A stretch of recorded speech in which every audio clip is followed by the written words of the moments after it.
Hello, guys. We have Dr. Gary Van Vuren with us. He has two PhDs. He's a avid marathon runner and he's traveled across the globe, maybe 100 and plus countries. And it's great to have you, Gary. How are you doing? Thank you. Right.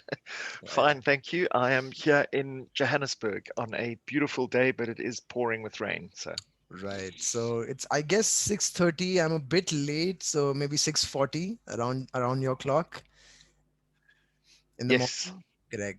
yep, quite early. Yeah, yeah. So the weather is. I've been getting the news. The weather is.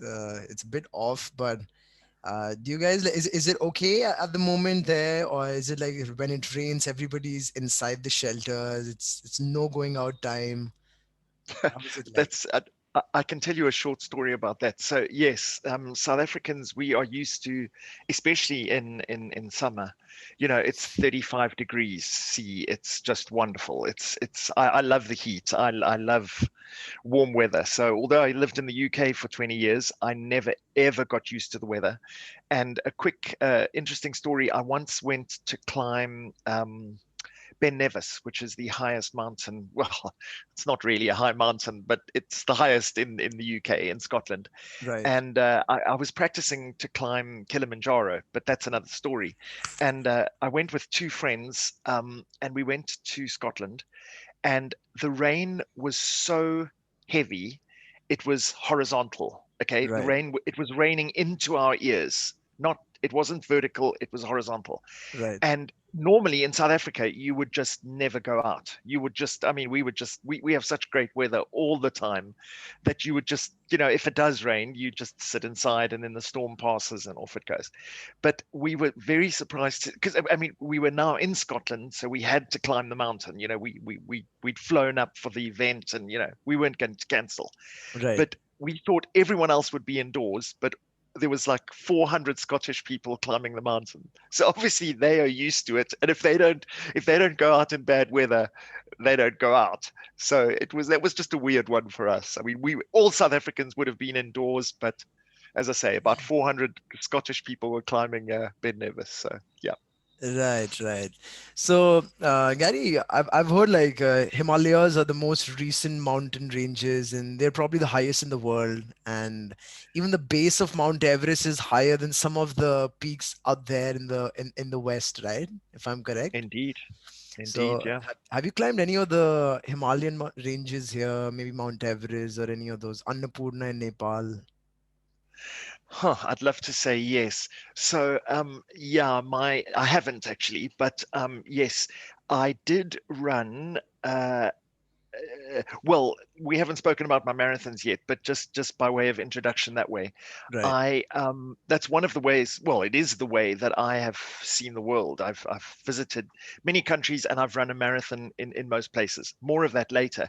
right, But in 2003, that was the 50th anniversary of the first ascent of Everest, and the Nepalese, in celebration of the event, they had the 50th anniversary, and they arranged, kayaking, mountain biking, a marathon, uh, yeah, hang gliding, river rafting, all sorts of activities. right. And I know most of your audience will probably not be as old as me, but back in 2003, we had another virus, interestingly enough. Some Yeah, people may remember it. It was the SARS-CoV-1. SARS, yeah, something respiratory, whatever. And it wasn't nearly as bad as this one, of course, and it did affect Asia more than the rest of the world.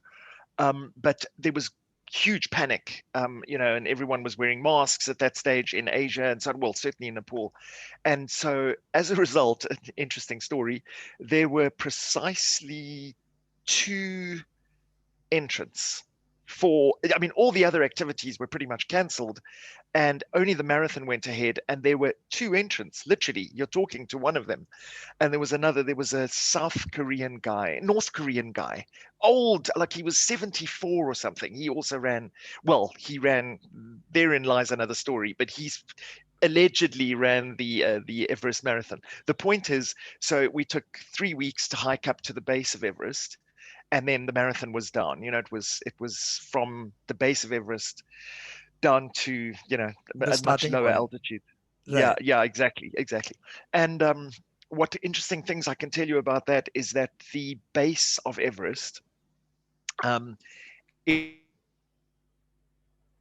is 4,900 meters or something like that, which is higher than the summit of. Um, Sorry, that's amazing. Have we lost each other? yeah, it felt like we lost each other for a bit, but I think we're back on. Okay. So where did I get to? Did I mention that the base of Everest is Yeah, higher? I think that was Oh, the okay. last two keywords based of Everest. Oh, okay.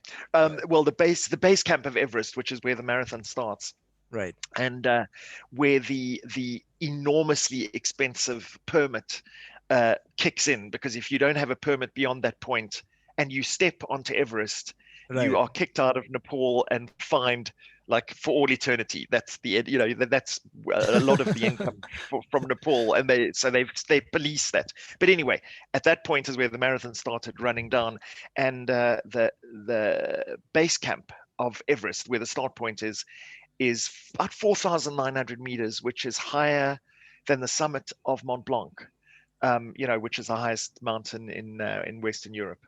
So Right.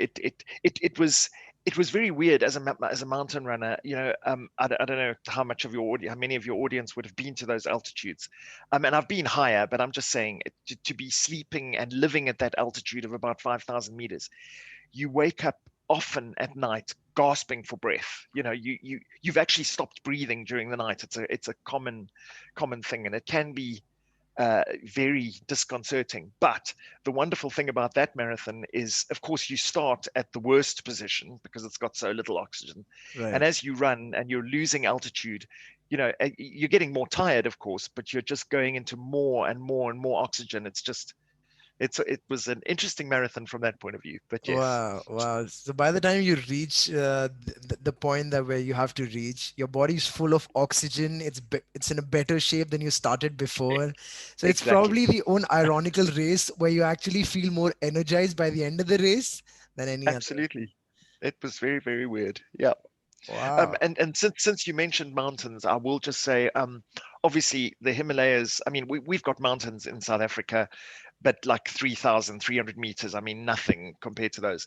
And just the walk in the Himalayas is just, these mountains of, if you think about it, getting to the base camp of Everest at 5,000 meters, you have another 4 kilometers of mountain above that. I mean, it's Right. extraordinary. And the only other mountain, just to throw it in there, that I have tried to climb, I didn't reach the summit, but then a lot of people don't because it's a tough one, is K2 in Pakistan. So in 2015, I got quite high, but there were avalanches, and we weren't acclimatized. We hadn't spent enough time there. But that's the only, and that is just the most beautiful mountain I've ever just seen in my life. That wasn't a marathon. That was just to see K2, which is just a beautiful marathon. I mean, a Wow. beautiful mountain. Beautiful mountain. Sorry. With the state of our countries right now, Pakistan and India, I don't know if I'd ever be Yeah, able to do that, but I've really heard good stories about that place. It's super beautiful. And I think the fatality rate is super high as well, right? Maybe 4 out of it 10 is. people. What's the No, stats like? well, 1 out of 4. So yeah, I suppuse. Yeah, 25%. that's yeah, yeah, absolutely. It's not the most deadly. I think the deadliest is no, not Kanchenjunga. Kanchenjunga, if not Is it? Kanchenjunga, it could be Mount Makalu. It could be. It's one of the. It's definitely one in the Himalayas. But yeah, K2 is the fourth on the on the list. But I will say, I mean, and I'm sorry for you that you might not be able to get there. It was closed for a while. From about 2010, there was some deaths. Some the Taliban or someone had gone and actually targeted Western tourists and killed them, and so that the mountain was shut for 5 years. But then it opened up in 2015, and I've always wanted to do it.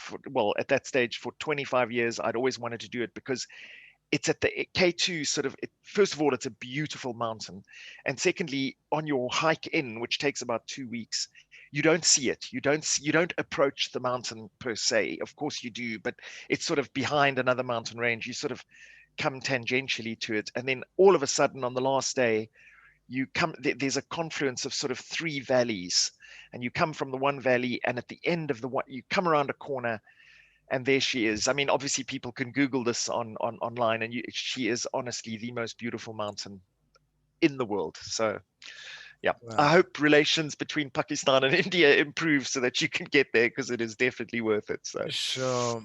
Or maybe I become a diplomat and get my diplomatic visa and get a lot of security with me. I can go there. indeed, indeed. Right, right. It's such a nice thing to hear a mountain being referred as a female, when we say she. And I don't know how that started and, how was the inception of that, but it does sound Yeah. more familiar. And Yeah, and it's weird because one wouldn't think, and I apologize for being sexist, I know but where you're getting. one wouldn't think of a mountain because as being feminine, and soft and whatever, Right. because often it is a very, very harsh environment. You'd think But I of suppose rivers or, rivers and ponds is probably more exactly. feminine, They're more reflective and more gentle and calmer. Exactly, not a mountain, because they can be. I mean, the weather, the exhaustion, the ultraviolet, the sunburn, whatever. It's a very harsh environment. But yeah, and they often think. I mean, I've heard K2 described as a blonde because she's covered in this, snow, obviously, perpetually year round. Whereas Everest, it's got steeper. I mean, K2 is harder to climb than Everest, but Everest has just the face that you see. Apparently, those faces are steeper, so the snow doesn't stick. So Everest is actually, I mean, obviously it's got snow right on top, but Everest is a black sort of mountain. So you compare redheads to blondes to raven-haired mountain. I don't know. It's a weird sort of Western thing that we do. Yeah. Right, right, right. So, I mean, before I ventured out to do my MBA, I think this was year 2016 when I went to Nepal, and my only plan to go there was to experience the culture right after the earthquake that they had, and the relation with Yeah. India weren't that great because we didn't probably provide the support they were expecting in terms of the cylinders and food Oh, supplies and right. all of those. So I did the Annapurna base camp trek, which is like an 8 to 10 day trek reaching Yes. the base camp. And I that's probably the highest I've ever been in. It's like 5,000 something meters. Not Yeah. 5,000, 4,800, right? A little less than Everest base camp. I think Everest has three base camps, but Annapurna has just one. Yeah. And that's also a very beautiful mountain. Looks really That is, amazing. well, that trek is definitely still on my list. So I Yeah. haven't done it, but I would absolutely love to. Apparently it's, and I mean, the heights that you got to, it's above the death zone. I'm sure you've heard about the death zone, where you can start getting, and maybe it's not the death zone, but you can start getting altitude sickness at from about 3,500 meters. So Right. and I know Annapurna, you go up and down. There's lots of passes, and Yep. I'd love to do it. So yeah, Yeah. So maybe one day. the most of the treks I've done are in India. So one of them is Mantalai Lake. I don't know if you know that. It's No, not that one. one of the longest treks in India would be Pin Parvati trek, which starts from the state Himachal Pradesh and all the way like 140 kilometers one way, and then you come out from a very isolated village called Kaza Spiti, which has a very protected culture, and you just can't buy land there. So it's protected by the local government and backed by the Supreme Court and the central government in India, that they're so protected and so like a scheduled tribe that you can't buy land there, you can't do any commercial activity, but it's open to tourism so that those guys earn some money, and if they want to come to the urban areas, they have the money required. And it's one of the Okay. longest treks, Pin Parvati, and it has a religious backing to it with the gods, taking that route when they wanted to go to the heavens. And there was a dog just following them, a big rock called, so there are just religious places, a bigger rock Yeah, named yeah. after a dog. It's just a very beautiful trek I've done, and that also came out to be the height was around something 5,200, and it wasn't even the top of a mountain. It's just a Gee. trek, just a place and a glacier which is 5,400 meters and a frozen glacier. And the fact that I googled it later and figured out that height is higher than any of the mountains, anywhere else except Gee, Asia. And so, yeah, I mean, even knowing gee, that I fact. will be contacting you after this talk to ask you about that one because I love these ideas of long treks and Right, remote right, places that not a lot of tourists go to. So that sounds right, interesting. right. And probably like, you're somebody who's done so many marathons, and you understand how mentally exhausting exhausting is not the right word, but completely being mindful in the moment. Like if you're doing like 42 kilometers, uh it's more mental than physical. Would you agree Oh, to something definitely. like that? Right, 100%. right, I'm not I'm not and I'm not being modest. I'm not built like a runner, right? These great Kenyan runners that run, marathons in 2 hours, and right. they raise, stick thin, not a gram of fat on them, and they just keep going for miles. There's a saying in South Africa. I'm sure you run as well. You'll appreciate this humor. We have a famous South African runner here. Okay, so a little bit of background. We have a race in South Africa called the Comrades Marathon, and it's quite famous if you're a long distance runner, and it's from Durban to a city inland called Pietermaritzburg, and it's an ultra marathon. It's actually 92 kilometers, so it's more than two marathons on the Wow. same day. It's a single race, and I studied in Durban, so my first PhD was I studied in Durban, so it's a what local thing. So what discipline was that, the first PhD you had, and the second one, if I can just put it right there? Oh, okay. I did my undergrad in physics and mathematics. So my master's degree was in astrophysics, astronomy, and Wow. my PhD was in nuclear physics. Right. So, and then I realized we can come back to that, but then I realized that there was far more money in finance. So I sold my soul and I did a PhD in credit risk. So masters in market risk and a PhD in credit risk. So yeah, and I was right. There is far more. I still read, a lot of science books. In fact, I didn't even know we were going to talk about this. Right. But just to show what a nerd I am, I don't know if you can see the title of that The book. great mathematical problems. Right. So this is what I read for pleasure. So Are I you still are, stay up. are you somebody who like divides 22 by 7 for fun and see how many decimal places I can reach to? Exactly. It's got an infinite number of decimal points. Yeah, I love that stuff, and all these things. So I still stay in touch with physics, but yes, Right. there's just no, certainly in South Africa, there's no industry in it. And I do love to teach. I teach physics and so on. So we can come back to that, but Sure, quickly sure. with the Comrades Marathon. And this is as I say, a 92-kilometer race. You start at 6 o'clock in the morning and you have until 5 o'clock that night. And it's a huge thing. And because I was studying in Durban, it was local. You couldn't miss the race. I mean, everyone went out to watch it and cheer people on. So eventually, I decided to run it, and I did. And I'm not very good, but I did run it 10 times, which is, you get it's what's called a green number, and it's a bib number that up until that point, your number changes every year. You get a different, you just get assigned a random number as you run the Comrades Marathon.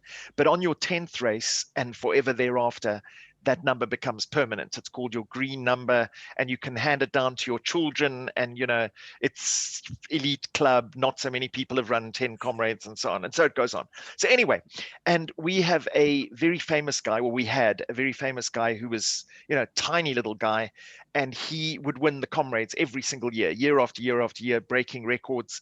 And he said, sorry, that was a long background to get to this point. He said about marathon running, if at first just running in general, if at first you don't succeed, and he meant short distances, if you're not a super sprinter, if at first you don't succeed, well, there's always long distance running. So that was his little joke that, people that are not good at sprinting and Sprinting. whatever, you can, it's all mental. As long as you can fight it in here and you can keep going, and it really is about that, then you can run a marathon in, I mean, you're not going to run it in 2 hours or even 3 hours, but I've sort of done a few 3.5s and so on. And I will tell you one quick story about that as well. Talking about the mental aspect of it, when I ran my first Comrades marathon, well, it's lost in time now. It might have been my first. Um, and it was a downhill race from Pietermaritzburg. Well, when I say downhill, I mean north to south, but it was Right. from Pietermaritzburg and it finished up in Durban. And I mean, you can imagine running. That took me 10 hours. So that's, just imagine standing for 10 hours and then imagine walking for 10 hours and then imagine, running for 10 hours. It's exhausting, and you've chafed and you're sunburnt and the roof of your mouth even is very painful from the heavy breathing, from panting for so long. Right. You Right. you, you have injuries in very weird places. And that's apart from your muscle pain and foot pain and all the rest of it. And I remember I was walking up, I was at like 20 kilometers from the end, which, you've done 70 kilometers, but if you think about it, you still have half a marathon to go, and you've done 70 Ks that day. And I remember walking up one of the hills. I was now walking, I admit, but you run and you walk, and you've now been reduced to this injured party, and they have runners rescue vehicles, these sort of little cars that they park at various points. So if people are in real danger, if they overheating or having a heart attack or whatever, they can be rescued. They're called these runners rescue vehicles, and and this is not a joke. It happened to me, and I was walking up the hill and I spotted one of these things, and I thought to myself, you know what? Who even cares? I mean, no one. I didn't have anyone watching me at the end. I'd already left university, I think, so none of my friends were there. I'm doing this purely for myself. If I bail, if I just say, okay, I give up. I've done my 70 Ks. This was a nice idea at the time, but that's it. No one will care. I mean, I'll care a little bit, but who cares? No one's waiting for me at the end. And as I got parallel to the car, I sort of looked over, turned, and walked to say, okay, that's it. You can tear off my number now. I give up. And as I approached the car, there was a lady sort of for folded arms leaning against the car. And obviously they're used to this. They know that this is what gives up before your body does. If your mind Right. gives up first, you won't finish that race. And again, I'm not exaggerating. This is what happened to me. She said, as I approached the car across the road, she just, as I say, arms folded, she just said, don't even think about it. That's all she said. And I'm very grateful to her because I turned, obviously she wasn't going to let me in the car. She could see I was fine, that my mind had given up. And I turned around and I finished Comrades, and I went on to finish 9 more. And Wow. were it not for that comment, like saying, you're not going to do it. It's this that's given up, not your body. I probably wouldn't have finished that. So I'm very grateful to her if she's listening. Right. Right. It just tells me, man, like in general, if you see your life as a marathon, it could get harder taking all of those tribulations alone. You need some external force and a stimulus to tell you, man, you're doing okay. Just keep pushing, slow down a Yeah, bit, drink a little bit of water, but don't think of quitting. If you're tired, yeah, just take a break, but don't quit. yeah. And she wasn't even as gentle as you're proposing. She was like, "You're just not getting in this car. It's not an option. It's like, don't even think about it. You keep going." So sometimes you need that sort of kick as well. So I'm grateful to Right, right. That's awesome. Gary, I want to ask you, how many marathons have you done? Are you keeping a count, or is just like you keep going now? her. Now that's a good story. So I started running marathons to train for Comrades. That was my ultimate aim. The Comrades Marathon it's a massive thing in South Africa, and so on. Yeah, And as I say, I studied and thing. So I ran a few marathons in Durban to qualify. You need to have run a marathon in under 4 hours to qualify, and so on. And then I moved to Johannesburg and I ran a few more because I enjoy it. I do love long distance running, and you can do it on your own. You need a pair of trainers and running shorts, and pretty much that's it in South Africa. And you can do this on your own. And then I ran a few in Pretoria, which is close to Johannesburg. And then I went to Cape Town and I ran a few more. And then, as I said earlier, I went to the UK. 20 years ago. And so no, I didn't keep track, but I sort of kept track of marathons, but I didn't sort of count the number. And then one day I did sort of count them up. But as I got to Europe and I got to London, which is this pretty much the center of the geographical world. I'm not trying to be Eurocentric, but if you think about it from London, maybe not under the pandemic, but first of all, flights are so cheap, and you can use the train, you can use the Channel Tunnel. Flights to America are 5 hours away. To pretty much anywhere in Europe is under 3-4 hours. So, and I, as an African, as a South African, you haven't seen the world, and I wanted to see the world. I want to see the Eiffel Tower and the Leaning Tower of Pisa and Venice and Moscow and so on. And what better way, I thought, than to run a marathon there? Kill two birds with one stone. So, and also, and this will be hopefully interesting. The way I see it, I know a lot of people, and I'm sure you do as well, and we can be guilty of this ourselves sometimes. You say to yourself, "Oh, I'd love to go to Hawaii." It becomes this vague sort of, well, I'd like to do X, Y, Z. But if you say, "I'd like to do Hawaii," oh, and there is a marathon on the 17th of November, now you can book your ticket. Now it becomes a concrete, not this vague sort of future, well, one day it's like, okay, if you want to go, you need to be there a few days before the 17th to, jet lag, get over that sort of thing. And you can Right. leave a few days afterwards and you can plan activities. But on that day, it suddenly, it crystallizes, it focuses your mind if you're going to go, that's the time you need to go. And these are the dates. And it makes things strangely a lot Right. easier, because Right. now you can book. I can book. That's when I need to go. That's when I'm going to come back. I'll need one day to recover, and so on and so forth. And that's exactly what I did. And so I started running. I ran the Paris Marathon, was one of the first ones that I ran. And I can tell you a few interesting things there. For example, the Parisians are not the French. I'm generalizing, but they're not big crowd supporters. So there was strangely enough, it was a beautiful marathon. It finishes at the Arc de Triomphe, beautiful, on these cobbled streets and so on. But the French are not big, shouting and supporters and so on. Very small pockets of But they're people big supporting. supporters of those cyclist events like Tour de France and all of those, right? True. Yeah, Right. that's so weird, but not the marathon. It was just weird. I And wonder also why. another interesting, maybe it's changed. This was 20 years ago, but Right. Right. and also, and this is not the only thing they hand out, but it's the only marathon I ever ran where they actually have at the water stops glasses of wine. I mean, only in France, right? It's one of the little quirks of the marathon.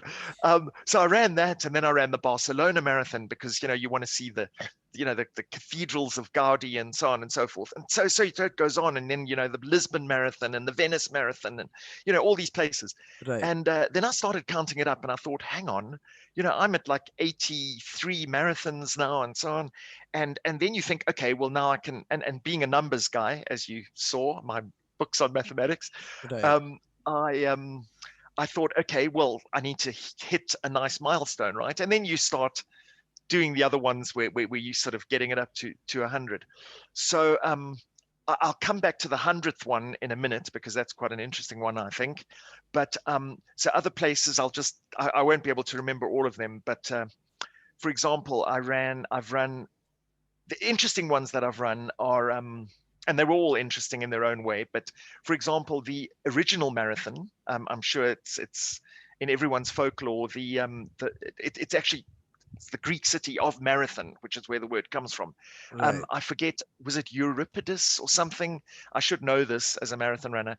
And he ran from Marathon to Athens to warn the Greeks of some invasion from the Spartans or something. And then he collapsed and died, apparently.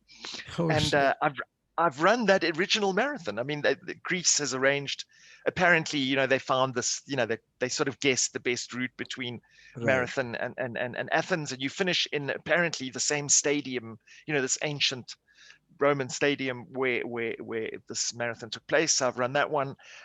Then there was the Millennium Marathon. So on the 1st of January 2000, so the very first day of the new millennium, I can remember I was paging through a magazine about marathons, And while I was reading it, this was pre the millennium, I thought, gee, wouldn't it be nice if there were a marathon on the first day of the first marathon, you know? And of course, New Zealand is very far east, so it's one of the first countries to see sunrise. So it really is the first marathon. And I'm not joking. As I turned the page, having thought that thought, there it said, you know, the Millennium Marathon. So of course I had to do the Millennium Marathon, and that was in Hamilton in New Zealand, and that was at 6 a.m. on the first of January 2000. So that was another interesting one. That's all in sort of Hobbit country, you know, that before Lord of the Rings was famous. I've run many. I've run the New York and um, the Ha- Washington and the Los Angeles and Have San you have you Francisco. have you run the Boston Marathon though, which they say is Mm, pretty gruesome? it is, and to my shame, I haven't. And the reason is that you have to be actually quite good to, you know, the Right, qualification time. You know, they don't just let you run it. You know, that you have to actually qualify for. And I, right, I don't think I ever really did try, but yeah, I haven't done that one. But I must say, in terms of crowd support, talking about the French and the difference between the French and the Americans, the New York Marathon is the most. I mean, you know, they say everything is bigger and better in America. It really is. And that marathon, I mean, they had boats in the harbor um, spraying. Okay, the supporter, the sponsors of the marathon when I ran it was ING Bank, which is a Dutch bank, and the colors of that bank are blue, white, and orange. And for example, they had boats in the harbor spraying, you know, white, whatever, white water, blue water, orange water. You know, so you got these fountains. There were planes overhead with, you know, blue, orange, and white smoke. The support, the organization, and it was just after 9/11. Actually, this was about 20. I mean, I forget. It was 2003 or four, whatever. It was very soon after 9/11, right, and you know, so there was heightened security and everything. But it was just unbelievable. And you finish in Central Park, and the crowd support is just because you run through five boroughs, you know, Manhattan and the Bronx and so on in New York, and right, each I think each borough tries to outdo the other one because they're just phenomenal. But anyway, then there's San Francisco and Moscow and Los Angeles and Hawaii. I wasn't joking earlier. I ran the Hawaii Marathon because you know you can, and Rio de Janeiro and all these famous places around the world. Melbourne, in you know in obviously in Australia, uh, uh, Tokyo, lots in Africa, the Madagascar Marathon, the Mauritius Marathon.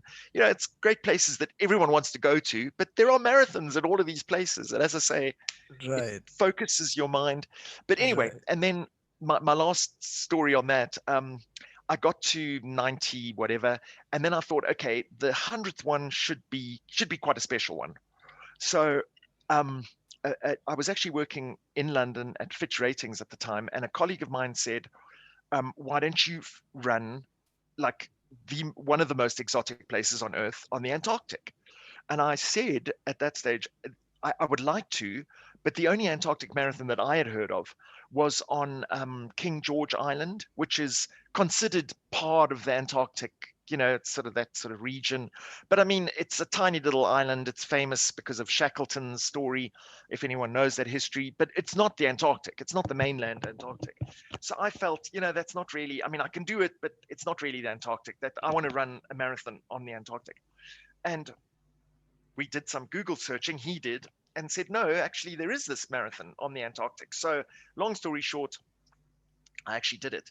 And you fly to, if I can just briefly describe that, because there's a few interesting things there. Sure. You fly to the very southern tip of South America, and we all know the world is round, right? We all know that. But what you don't really notice if you haven't been there is how much well, not land, but how much earth there is between the very southern tip of South America and the Antarctic. There's still another 4 hours of flying to get to Antarctica. You don't realize it, obviously, because you see the maps are all sort of curved and concentrated at that point. But there's a lot of earth that you still have to fly under. Anyway, Right, right, and so I'll tell you a couple of interesting stories there. There were 33 of us that ran that marathon. That was 10 years ago, a month ago. So it was about the 12th of December, midsummer 2010. And 33 of us from all over the world ran. ran that race, including an Indian couple, actually, a husband and wife team, the only husband and wife team that ran it. But anyway, and so you assemble at the southern tip of South America, and then you have to wait for the weather. There's no landing strips in Antarctica. It's just glaciers. Right. And they'd say, everyone, okay, we're leaving today, and you get ready and you get your stuff packed, and then they'd go, okay, the weather has turned, we can't go. And so it would go on for several days. And as a working man at that point, I thought, well, I need to get back to the office at some point. um, I'm going to get fired. And the one, and I'm not, and this was my 100th marathon, right? That was number 100. And I can remember getting into the lift one day with the organizer, and I'm not joking. Again, this is not an internet story. It happened to me, and I'd been making sort of sounds like, guys, I can't wait much longer. If if we're only going to leave now and then run the marathon and be a few days in the Antarctic and getting back to London, you know, I'm going to get fired. I really need to be going. And I got into the lift, and I was going to make the announcement now to the organizer. Listen, this was a wonderful experience. I'll have to come back. Time's up. Right. And he handed me, I'm not joking, he handed me my bib, the bib number. He said, okay, we've now had these printed. And mine, not coincidentally, because they all knew, I told them, was number 100. So my bib number was what, and he handed it to me. And I mean, what can I do now? I mean, that's not going to happen again. It was arranged. It wasn't a coincidence, but I'm just saying, the planets have aligned. It's too perfect. If I miss this opportunity, I might not come back. Who knows what could happen. So, and I remember him handing me the bib number and saying, this, we've just had your bib printed. What was it that you wanted to talk about? And I changed the subject. I didn't quit. So again, another good story about not quitting. So anyway, we took off, and it's these big Russian planes where the wings sort of hang low, and it's not British Airways with cabin service and so on. You find a seat where you just sort of strap yourself in, and it's the coldest I've ever been. I remember landing on the glacier, and the wheels obviously get so hot as they're landing, and they can freeze. They can freeze because they melt the ice where they land, and they Right. have to take off again very quickly. And so the other team that's now leaving the Antarctic is ready and waiting. We land, you get off the plane, get into the shelter, the other team, and off goes the plane. It's a matter of minutes. And I can remember they said to us before we landed, listen, don't turn around. It's very cold. Don't turn around and take pictures of the plane as much as you like to. It's dangerous. Get indoors. And of course, everyone turned around and took pictures of the plane. That's just what humans do, including me.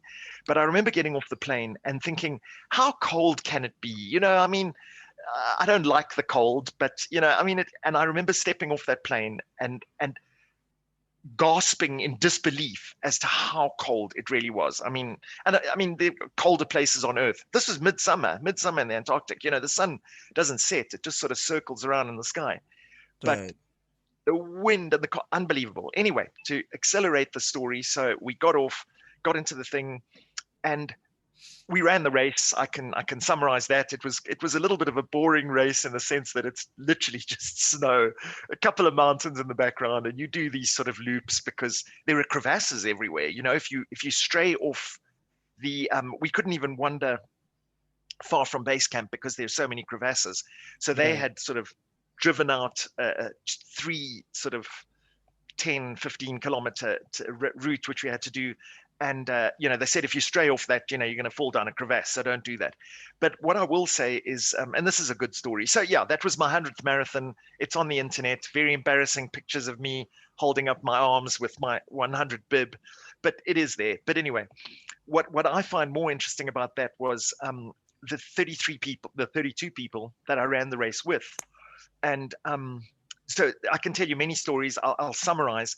The one person, for example, I'll summarize the interesting people, and they were all interesting. But the one person was a 15-year-old girl, American, Right. running with her father, and she was attempting to get into the Guinness Book of World Records to be a member of the seven continents club. So it's someone who's run a marathon on every continent, and it was my 100th marathon. it was also my seventh continent and so on. But she was 15 and she was going, and she finished the marathon and she became the youngest person. Her father was nominated for the Nobel Prize in chemistry. So I mean, that's the sort of, I know, amazing. So Wow. that's that story. There was another guy who had a PhD in Afghan history, also an American, and he was an American Air Force pilot. I mean, so this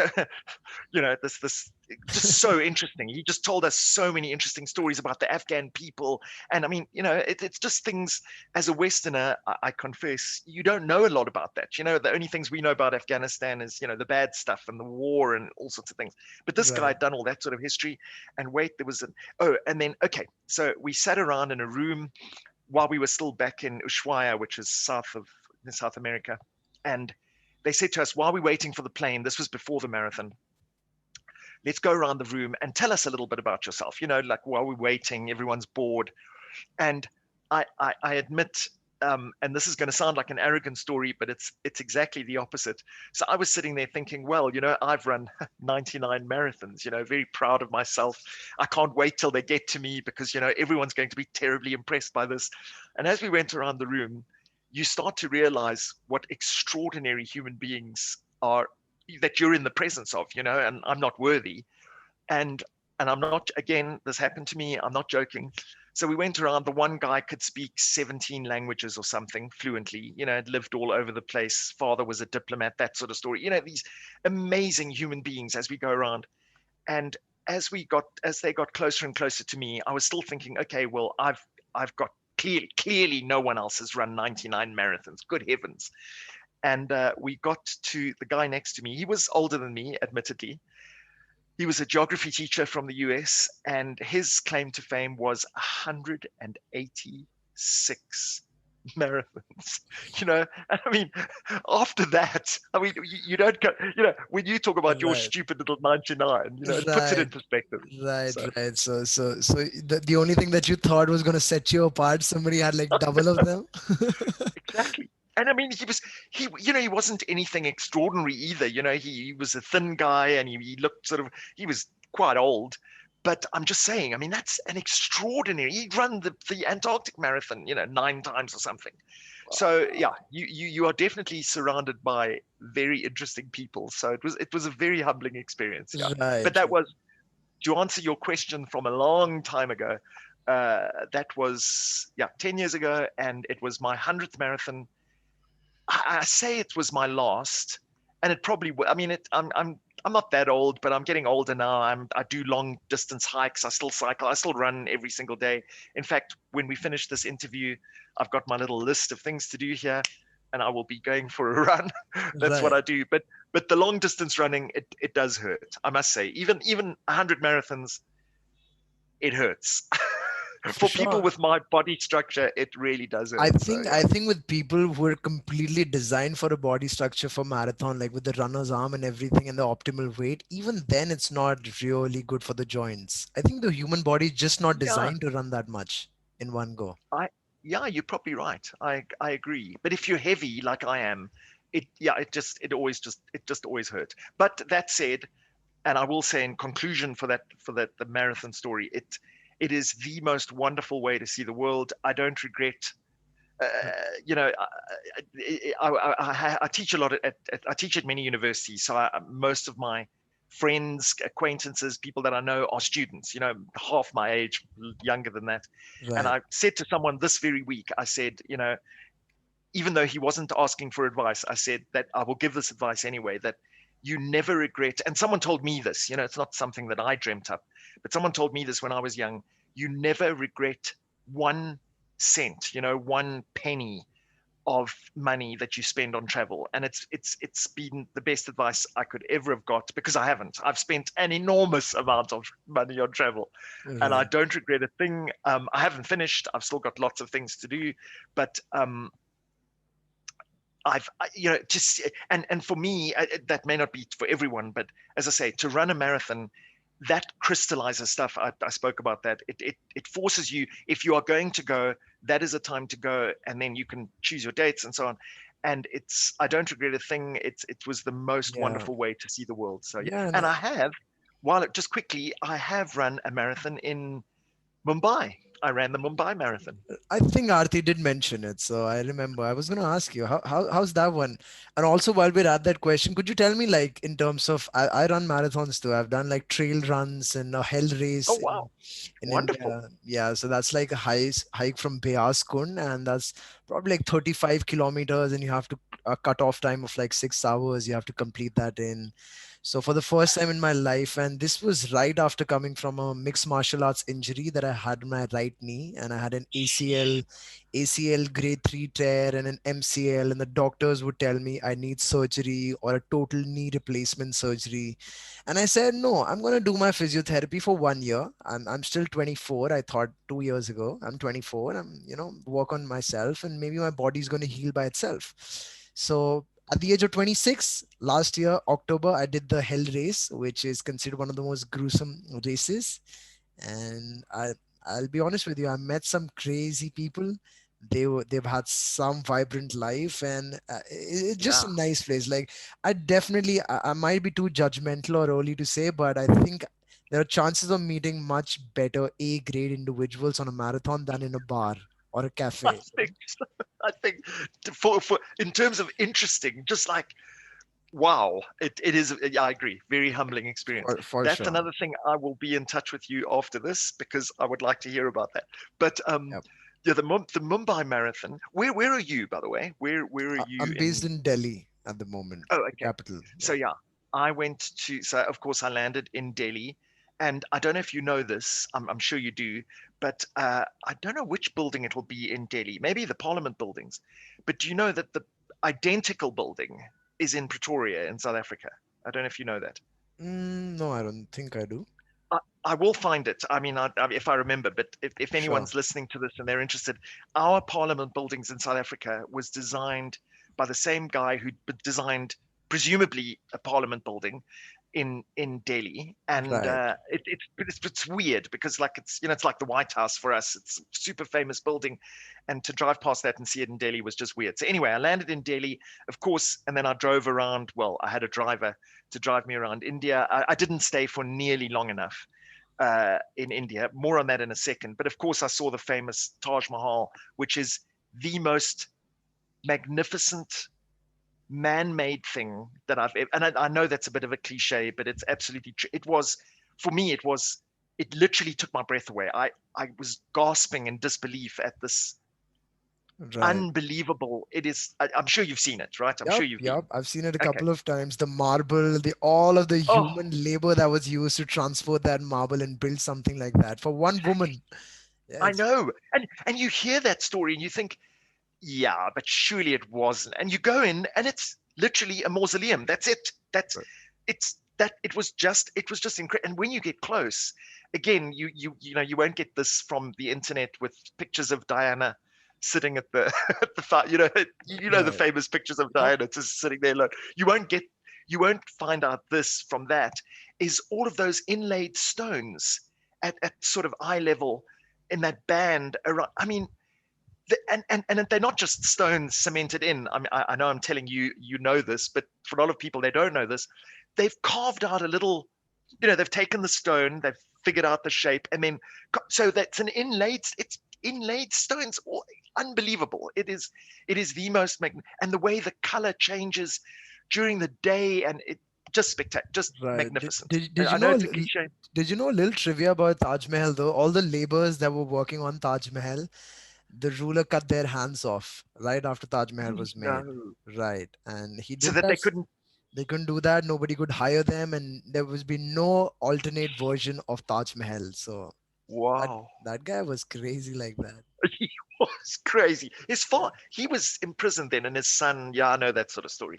But Yeah. it spectacular. So I did that, and the Pink City, Jaipur, and I rode on an elephant. The I'm touristy from things. Jaipur. That's my hometown. Oh wow, gee, Yeah. how about that? So Yeah. yeah, but as I say, and I'm not just saying this because I'm speaking to you. I definitely did not do enough. And when Artie was here, and another colleague of hers from EY, we all worked in Johannesburg. And we had lots of these sort of conversations. They were telling me all, oh, you haven't lived until you've done such and such a thing, and you must go to the east and you must do this.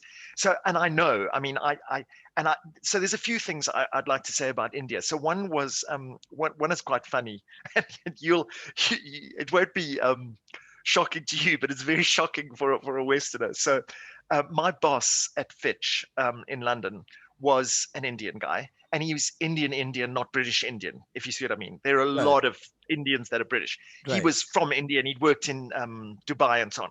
And he knew I was going over, and he said to me, no, no, he has a friend. You must stay with this friend's parents while you're in Mumbai running the marathon. Now, Right. that's like, I mean, I would even be reluctant to stay with my boss, let alone my boss's friend, let alone my boss's friend's parent. I mean, they don't know me from a bar of soap. But, and again, I'm not just saying this, the most hospitable to the point of embarrassment. Okay. They drove me around. They picked me up from the marathon. They drove me to the airport. And when I got back from the marathon, just quickly, they said, oh, we just prepared a few, nibbles, whatever, sweets for you. It was a table, 20 meters long, and I thought it was like a whole party of people were coming. It was just for me. It was unbelievable. The Right. most So if they're listening to this, I remember you fondly, the most hospitable people in the world. But I will say this, and they were old, they were quite old people, but they'd arranged to pick me up from the airport at Mumbai. And on the way back, and you'll chuckle at this, so on the way back, we were like at midnight, we were driving around, and they were showing me the route of the Mumbai marathon. And we passed this huge open park with one of those Ferris wheels, and all sorts of things and celebrations and so on. And I mean, it's very naive of me. I had been in the country for a few days, if that. And I turned to this and I said, "Oh, look, there's a circus." And my boss's friend's father said, "No, no, that's a wedding." And I sort of looked at it again and I said, very knowledgeable. Suddenly I'm an expert on India. No, that's definitely a circus. He then looked out the window again and said, no, it really is a wedding. You'll be used to the big Because Indian you saw weddings. saw the horses and some of the other animals, and everybody's dressed in like. Elephants, that cannot possibly be a wedding, but apparently it was. Right. So yeah, that was when I discovered how elaborate Indian weddings can Right, be. right. I don't know how they do it in the West, but in India, a lot of people would spend 50% of their lifetime saving on their marriage. And the 50% of their saving, they wouldn't want to travel, they wouldn't want to do marathons, they wouldn't want to just, do a skydive or a bungee jump or a hike here and there. They'd put all their money on that one day in calling every friend they've ever known, every villager, every relative on that one day. And they would book hotels and have like 10 different dishes for each one of them. And it just is just a Yeah. great, just a great, Well, great different thing. I witnessed it firsthand. And my nephew, who lives in the States, he had an Indian friend and he was invited to the wedding. And they actually rode on elephants at the wedding. I mean, that is, you said, you don't know how it's done in the West. All I can say is, that's not how we do it. And I will say as well, I like shun the limelight and that sort of thing. I can think of nothing worse. I'd like to go to a little, ceremonial hall where the guy says he does, she does, you sign a piece of paper and you get the hell out of there. But anyway, it was fascinating to see that. And I Right, will right, say this, one other observation of India in my very brief time there, and there's a lot of other things that I still need to do in India. In fact, I'll get back to the Indian observation in 1 second. But the one thing that I was hoping to do this year, it's not India, but it's close. Um, well, last year, if the pandemic wasn't raging, I had planned to cycle through Sri Lanka and Myanmar.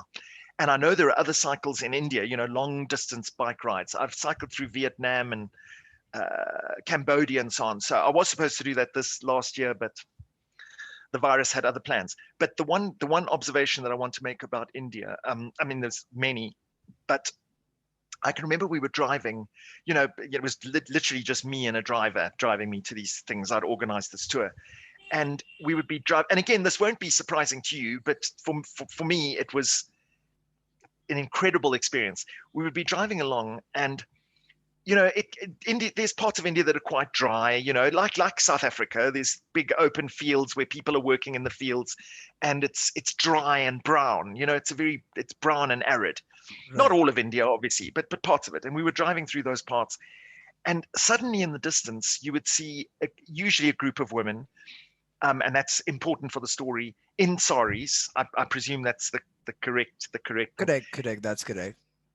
But so you've got this brown landscape. This is such a vivid image for me. I remember it so well. This brown landscape and this little sort of picture of a group of, I don't know, 5 or 6 women or whatever, in the most unbelievable, vibrant colored saris. It's just that the contrast of this dull sort of brown and the splash of electric blue and yellow, and and these are people working in the fields, but just that, it's just a very vivid image that I have, that and it's not just blue and green and red or whatever. It's electric colors, like it's a painting. It's almost like Right. a painting. I just remember that the smells, and the, the way your senses are heightened, shall we say. I mean, that's a bit poetic, but in Right. India, no other country has done that for me Right. than India. It's just, and I Right. can't Right. wait to get back. It's like a natural LSD experience. You come to India, you're like, okay, am I on something? Somebody spiked my drink or something? What am I That's viewing a right good way now? of thinking it. You know? Absolutely, it's incredible. Right. But Yeah. have you been to the south of India? I think from your experience No. a little, I know you've been to north more, like Rajasthan, Yeah. Mumbai, all of that. But Yeah. my dad's been in the army and he was posted like different states in India. So I've been to like 12 schools in 8 years. So Sheesh. yeah, something like that in my, in my high school, in my schooling days. But it was just very recently, like last year, when the lockdown was partially lifted, that we were allowed to travel. That I went to South India, Kerala. I would highly recommend Kerala to you. It's a Oh, you place to see, be. I need this local knowledge. Yep, yep. And Kerala, and if you're just into a bit of mind altering, naturally available substances too, a lot of people don't know about it. Mushrooms. I know you would have read about them. And Yeah. yeah, and my recommendation would be it's right now being tested in America and other places where things have legalized a bit and not decriminalized. That magic mushrooms is what they call it, Yeah. Yeah. is so potent that it can take somebody's chronic depression of 10 years away with just one trip on 1 dozen of mushrooms. And it's Jeez. grown freely in Tamil Nadu in India. Tamil, which is one of the oldest language in the world, along with Sanskrit. So it's Okay. that place, the ancient knowledge and the mushrooms in the local village. That village has only 100 people in it. 20 of them are fishermen, 20 of them are women, rest are cafe owners and food guys who prepare meals and have their local businesses there. Yeah. Yeah. And you got to go there, man. I like, the smack dab forest right in the middle of two states. One is Kerala and one is Tamil Nadu, and right there the mushrooms grow on bison shit. Bison the animal, it grows on that shit naturally. And for Oh, six wow. months, yeah, for 4 to 6 months, it's just covered in clouds completely. And from a top, it does look like a mushroom cloud in itself. It's Jeez. magical. So if you happen to go there, getting the Kerala experience is a must. Like the backwaters in Alleppey, the tea plantation area in Munnar, and also the peninsular, southern tip where the Kanyakumari, which is the southernmost point of India, where you can see the sunrise Okay. and the sunset from the same Oh, place at wow. different times. You Yeah, see, there's nothing like local knowledge. You know what I mean? Like, I wouldn't even know what to search on the internet if I wanted right. to know that sort of thing. So, Right, right, right. Coming back to the marathon like that, I believe yes. it as an experience itself sounds so profound and so enriching is because a lot of people would be local too, right? It's safe to presume that 70% people would be local and Yeah. 30% would be people coming from outside, like foreigners and not natives. So much of information can be garnered from there, and so much can be learned. A language could be learned. If you learn a language, you could practice it with them. You get to know Yeah. these hideout places and make friends from the exact place that you're going to. So Absolutely. No, it's. as I say, it's not for everyone. I mean, not everyone's a marathon runner, but Right, for me, it was the perfect way to see the world, and I don't regret anything. And it's been a mind altering experience, absolutely. And right. I've seen places that, yeah, extraordinary. Gary, I'm if I very have glad to I did it. ask you, like you've done like 100 plus marathons, so many countries. For somebody who does marathon but I've not ventured out to another country to do it specifically, could you boil it down to like your top five most beautiful, scenic, and also the experience along with it? Five marathons that are in the top of your head. I know it's going to be very difficult, but if what comes to your mind when I say five top marathons? And I'm going to keep a Okay, I note know. of it. Yeah. No, sure. I'll tell you the top one. So I'll go down. I mean, there's no particular order except for the top one I'll mention last because that was the most beautiful for me. Let me think. I would say I'm just thinking. The Mauritius Marathon is absolutely spectacular. I mean, it's in Mauritius, of course. Remember, I've got this thing for heat.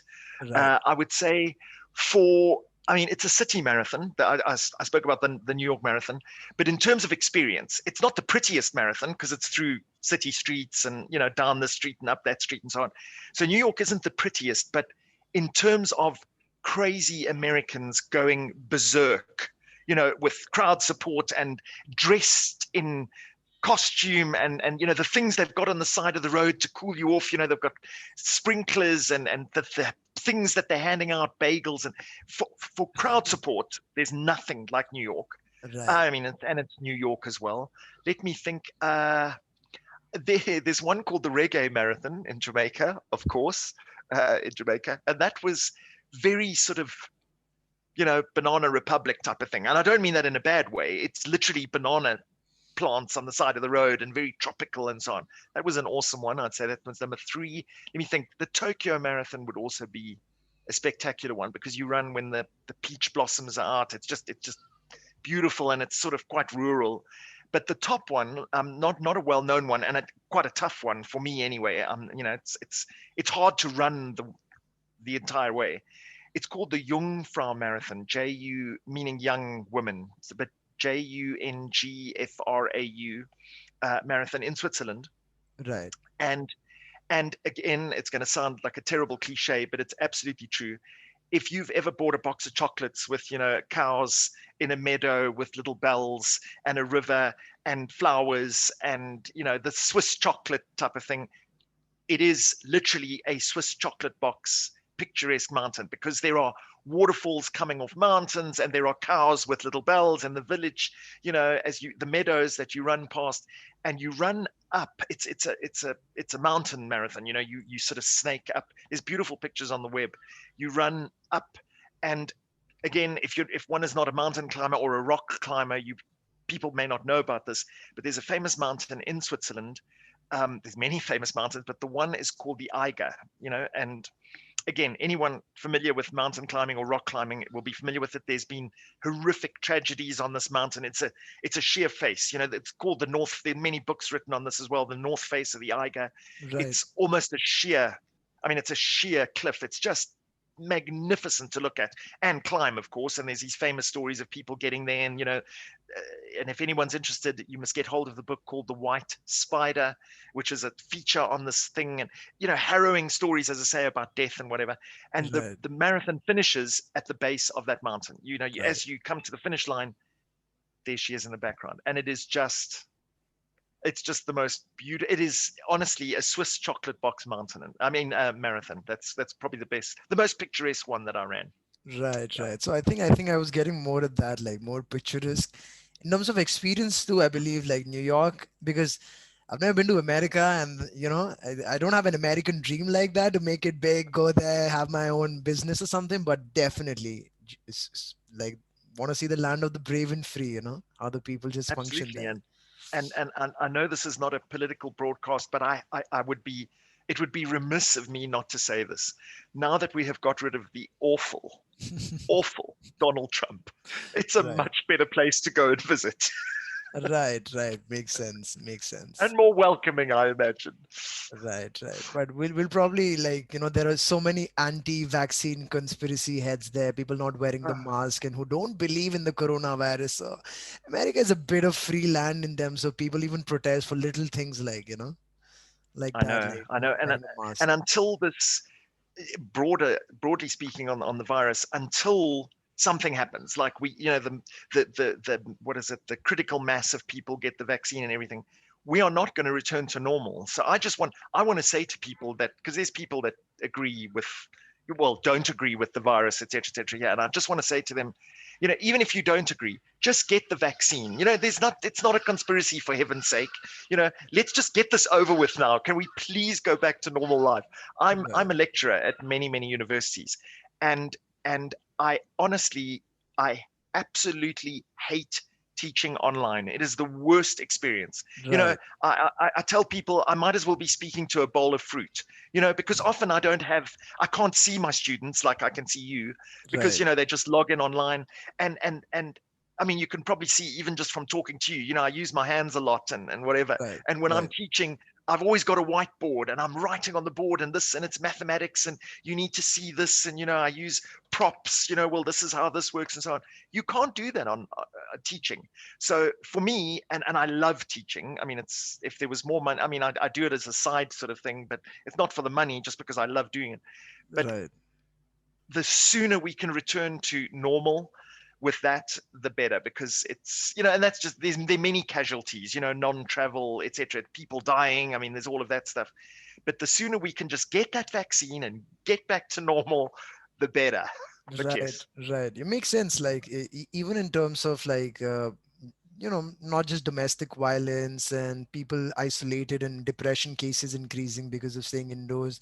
There's a lot of yeah, other issues like people are not getting enough vitamin D because they're not going outside, and exactly. having osteoporosis and lower calcium deposits in their bone because of less sunlight. There's also like bigger issues like most of the countries have lockdown and elective surgeries. Like I'm in the healthcare department as a consultant Oh wow. at the Economist Okay. Group, and so a lot of elective surgeries which could have been delayed and not emergent, an Yeah, emergency surgery at the moment, a lot of people are delaying that, thinking okay, it's just a leg pain, but that of leg pain course. could be related to a cardiovascular disease, right? And Exactly. a lot of people are dying because of that, because they're delaying, they don't want to be opened up or get chances of getting coronavirus Or they directly. just can't get into a hospital because all Right, the beds are taken by other things. Yeah. right, exactly. And Well, most of the places are converted into ICU for the exactly. COVID patients. Makes sense. Exactly. And look, this is not the same situation, but um, I could probably turn my camera, but you'll have to just trust me. If I took an apple core, and I mean, I wouldn't even have to really throw, if I just chucked it like this, there is 6 meters away from me a magnificent park, right? RT and her colleague will know about it. It's right here. It's actually Right, in the middle of Sandton, which is the middle of Johannesburg, a beautiful park. There's ducks and there's a river that flows through it, and geese, and there's all sorts of things. Not allowed to use it. In this glorious summer weather, we're not allowed to use. I mean, I understand why. I'm just saying it's just another casualty of this awful situation. So right, right. yeah, I mean, every 100 years we've had a pandemic. Last pandemic was in 1920, the Spanish yeah, influenza. And yeah, I don't know how much this is true, but they said like, maybe Tesla or maybe another Edison, somebody, some of the scientists got the world class innovation during a pandemic. So it's completely how a lot of people, yeah, a lot of people used the true. pandemic. A lot of people connected with themselves, worked harder. They said, life was super busy. Now I got work from home. The travel time is saved. I could actually get back on my health, maybe start a Yeah. marathon. So a lot of people I know have really started running now. Somebody I know 100 kilos has lost Oh, 25 kilos. Somebody who was wow. 65 kilo has gained 20 kilos. There's both ways. They're both ways. It's a yin and yang situation for a lot of people, but I think I'm just lucky as an experience to be able to know what a pandemic feels like and have that level of, information awareness from the World Bank and WHO and all the countries coming together and saying, all right, let's not think about economy and overproduction and Yeah. inventory. Let's just lock everything down and protect people. And It's a No, I pretty agree. pretty interesting, but also very diabolic in a way because people there are lives at stake. But it I worked out for agree. me. Yeah, I started the I it podcast. You know. Oh, is that was that okay? Right. No, Right. look, I agree. I hear what you say because it has been interesting. It has been an interesting experience, if you could call it that. But Right. I just and I mean, I'm sure everyone on Earth, including you, just wishes now. Okay, come on, guys, this has been for a year now. We Right. really need to get over this now. And for someone like me who loves to travel, I like and I know this is not a religious conversation either, but if you believe that this is it, which I pretty much do, I mean, that this is it. You've got to make the most of it, and the clock is ticking. We come on, and for me, it's been horrific because I haven't been on it, and this is a very first world problem, as they say, as they call it. But I haven't been on a plane for a year, and that's unprecedented for me. I'm always flying and going to places and exploring places. So Right. it's been really terrible. Look, I know people are dying. I mean, that's what you've got to actually focus on. My non-travel is a very trivial problem, but Right. it's really it's. I can't wait for restrictions to lift. Because there's, as I say, I want to go to Kerala now. Yep. Definitely, and Yep. all these other places. Yep. So, but it looks like I think this vaccine, there's 90% efficacy rates and so on. So it's looking positive. So Yeah. Makes hopefully we sense. come out of it soon. Yeah. It'll be a shame if I don't ask you this question in terms of you being able to travel to these places. And I'm sure a lot of localites would have told you like these gem of places that might not be there on Google search.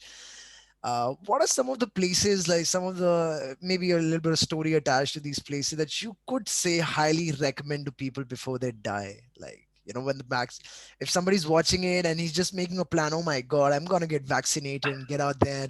What is Gary saying? Oh, okay. Well, there's plenty of websites which say, 100 places you have to see before you die and so on. Right, But I can say, and remember, I'm approaching this. I am a rock climber as well. I like rock climbing. And South Africa is just geared for that beautiful, good weather, and we've got right, good rock. And our right, Drakensberg, which is a big mountain range, it's only 3,000 meters high, but magnificent. I mean, just my favorite place on earth. So that's sort of where I'm coming from. So I would say, you're talking about in the experience. Well, I suppose both the experience and the beauty. I would say New Zealand. There is a thing called the Milford Track in South Island in New Zealand, which is just beyond magnificent. I mean, it's Hobbit. If you've seen Lord of the Rings, and we've all seen Lord of the Rings, it's that territory. That's where they filmed it. And I mean, I went there before it was famous, but it's just magnificent. So there's that. I would say, let me think. Let me think. Um, Gee, there's so many places. As I say, Mauritius is just one of my favorite places. But I mean, that's very touristy. But there are off the beaten tracks and so on. I'm going to think in terms of visual, not just in terms of marathons, but places that you sort of have to go. Again, I'm choosing a lot of tropical islands, but I would say Hawaii is, again, it's a cliche, Hawaii is, but it is just magnificent. There's right, volcanoes and tropical forest and magnificent beaches. I mean, what's not to like? right, Um, right, I would recommend, and I really am not just saying this, but as I said earlier, India. I mean, South Africa's got quite a strong connection with India. Apparently, I read this the other day. There are more. I think the place outside of India where there is the greatest concentration of Indians is Durban in South Africa, something like that. There's some statistic like that. So we have, there's, so my South Africa's connection with India. That aside, I loved my experience in India. I love the right, Far East. right. I think So I would Mahatma Gandhi as a barrister also was in South Africa. indeed, Yeah, and with South Africa also the Commonwealth nation back in the day, he was like yeah, humiliated in a train by the English officer. understood Indeed. how blacks and the brown and the Indians were treated alike because of skin color. It's not because he would feel, Yeah, okay, I'm not a black. I understand that there's apartheid and the racial regime here, but he would still separate himself. But then he realized this operation is against color, and color can come in many forms. The same thing is happening in exactly. my country, and I can't think I'm better than them because I'm outside India. So he came Yeah, back and he got enlightened in South Africa, and that's where the freedom movement yeah, happened in a way. exactly. Yeah, I'd forgotten about that. I mean, I knew Gandhi came here, exactly. Yeah, But I've got a strong, a very strong fondness of India, and that whole sort of region, Nepal, that sort of thing. I know that's not India, but yeah, I would say the Everest Base Camp trek is, or the Annapurna. I haven't done that one, but I'm told it's more. People that have done both tell me that the Annapurna circuit is the better one, of even better than the Everest Base Camp that's what I've trek. heard. Yep, correct. So I would love to still do that. So I haven't done the Annapurna trek. I would say anything in the Alps. You can see I've got this thing for mountains. I would say anything in the Alps. There's a lot of hikes in, obviously, in Switzerland and so on. Where long sort of multi-day hikes, like 7 days, where you can stay in these beautiful little mountain huts and so on, and you could do it on your own. It's safe enough that, I mean, unless you break your leg, you probably shouldn't hike alone. But in terms of getting robbed or bad weather and so on, there's little huts that you can sleep in, and there's many places in the Alps. But yeah, Right, right, those are the places. But in to get philosophical, it's just I mean, and this is really philosophical, but it is an extraordinary planet, and every place has got its own little weird, wonderful little things. I mean, I was reading just the other day in Rome, and I'm sure there are other places that this happens. Those when the starlings fly in those beautiful formations, those blackbirds, and they sort of right, group and bunch, and I'd love to see that.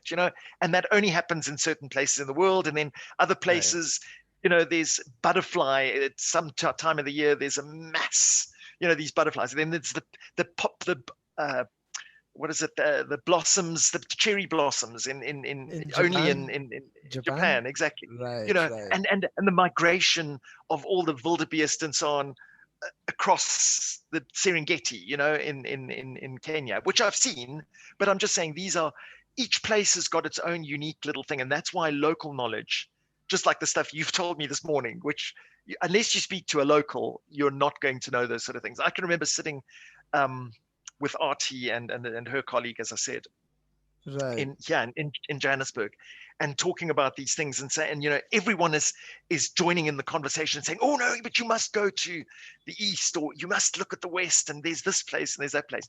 And Right, you probably will find it on the internet, but it's hard if you don't know a local who can say, blah blah blah, you need to go here. right. And So some of the places, like, I do understand your perspective and your love for mountains and where your, suggestions do come from. I would be very inclined to those suggestions as well. But there are two, like, places which have, for example, China. The pandas are only found in China, and there is no other country in the true. world where you can get those tree pandas, white and black spots, and they would sleep all day. And it's just the only place. Uh, Yeah, true. and also kangaroos, only in Australia, no other place. You can export them, you can put them in a zoo, but the natural habitat is only one place. So, Yeah, that's true. and they're natural boxers. I don't know if you've seen that video on the internet where this with the one with guy is with a dog, and the Oh kangaroo yes. just takes a hold of the dog, and he just punches the Yes. kangaroo, and I does know, it's weird. it's just Well, crazy. also, and that went viral as well. But this week, talking about pandas, I don't know if you saw, it's a baby panda, and it's hanging onto the leg. Like there's like a Bamboo whatever stick, Janet. right? No, it's a janitor sort of cleaning out his pen, and it's Okay, a baby panda. He's rolling on his back and whatever, and he won't let the. But anyway, it's just very very cute, just holding on to this guy's leg, and he's trying to sort of. It went viral this week. So, but yeah, right. I didn't. I've been to China. I didn't see the pandas, but and just sort of by way, I'm sure you've seen and watched The Big Bang Theory. I'm Yep, sure you yep, get that yep. in India as well. Yeah. And Sheldon, not that I liken myself to Sheldon, please heaven no, but he loves trains, and he's also a physicist. So I'm a physicist, and I love trains, I'll and I be love honest with you. long trains. The moment you said astrophysicist, the first thing that came to my mind was Sheldon Cooper. Okay, Like the healthier, fitter, and a little older version of Sheldon Cooper right there. thank you. I think, but he also likes trains, and I love long train journeys. And the reason I went to China, I mean, it was for work for Fitch, but Right, was the Trans-Siberian, the one from you can catch it in Beijing and it finishes up in Moscow. So anyway, that was my right, experience in China. right. So Gary, I want to ask you, wouldn't you want to go? See, I've seen your WhatsApp display picture. That's the Into the Wild truck being lifted finally. I know you might not be happy about it. I'm not happy I'm about it. not. Wouldn't you want to go to that Magic Bus Alaska area where this guy Christopher went? Or have you been there already and that'd be like another story in itself? That would be. I'll try and summarize this with that is possibly. So okay, I'm gonna reveal some internet secrets here, but Sure. that is my no my internet secrets. Most of my passwords are a variation on the word Supertramp. Because Alexander Supertramp. he Right. was my he would have been a huge hero of mine. I'm fascinated by the story. I've seen the movie 1,000 times. I've seen documentaries. I've I know his birthday was February the 14th. I know the day he died was probably August 20th.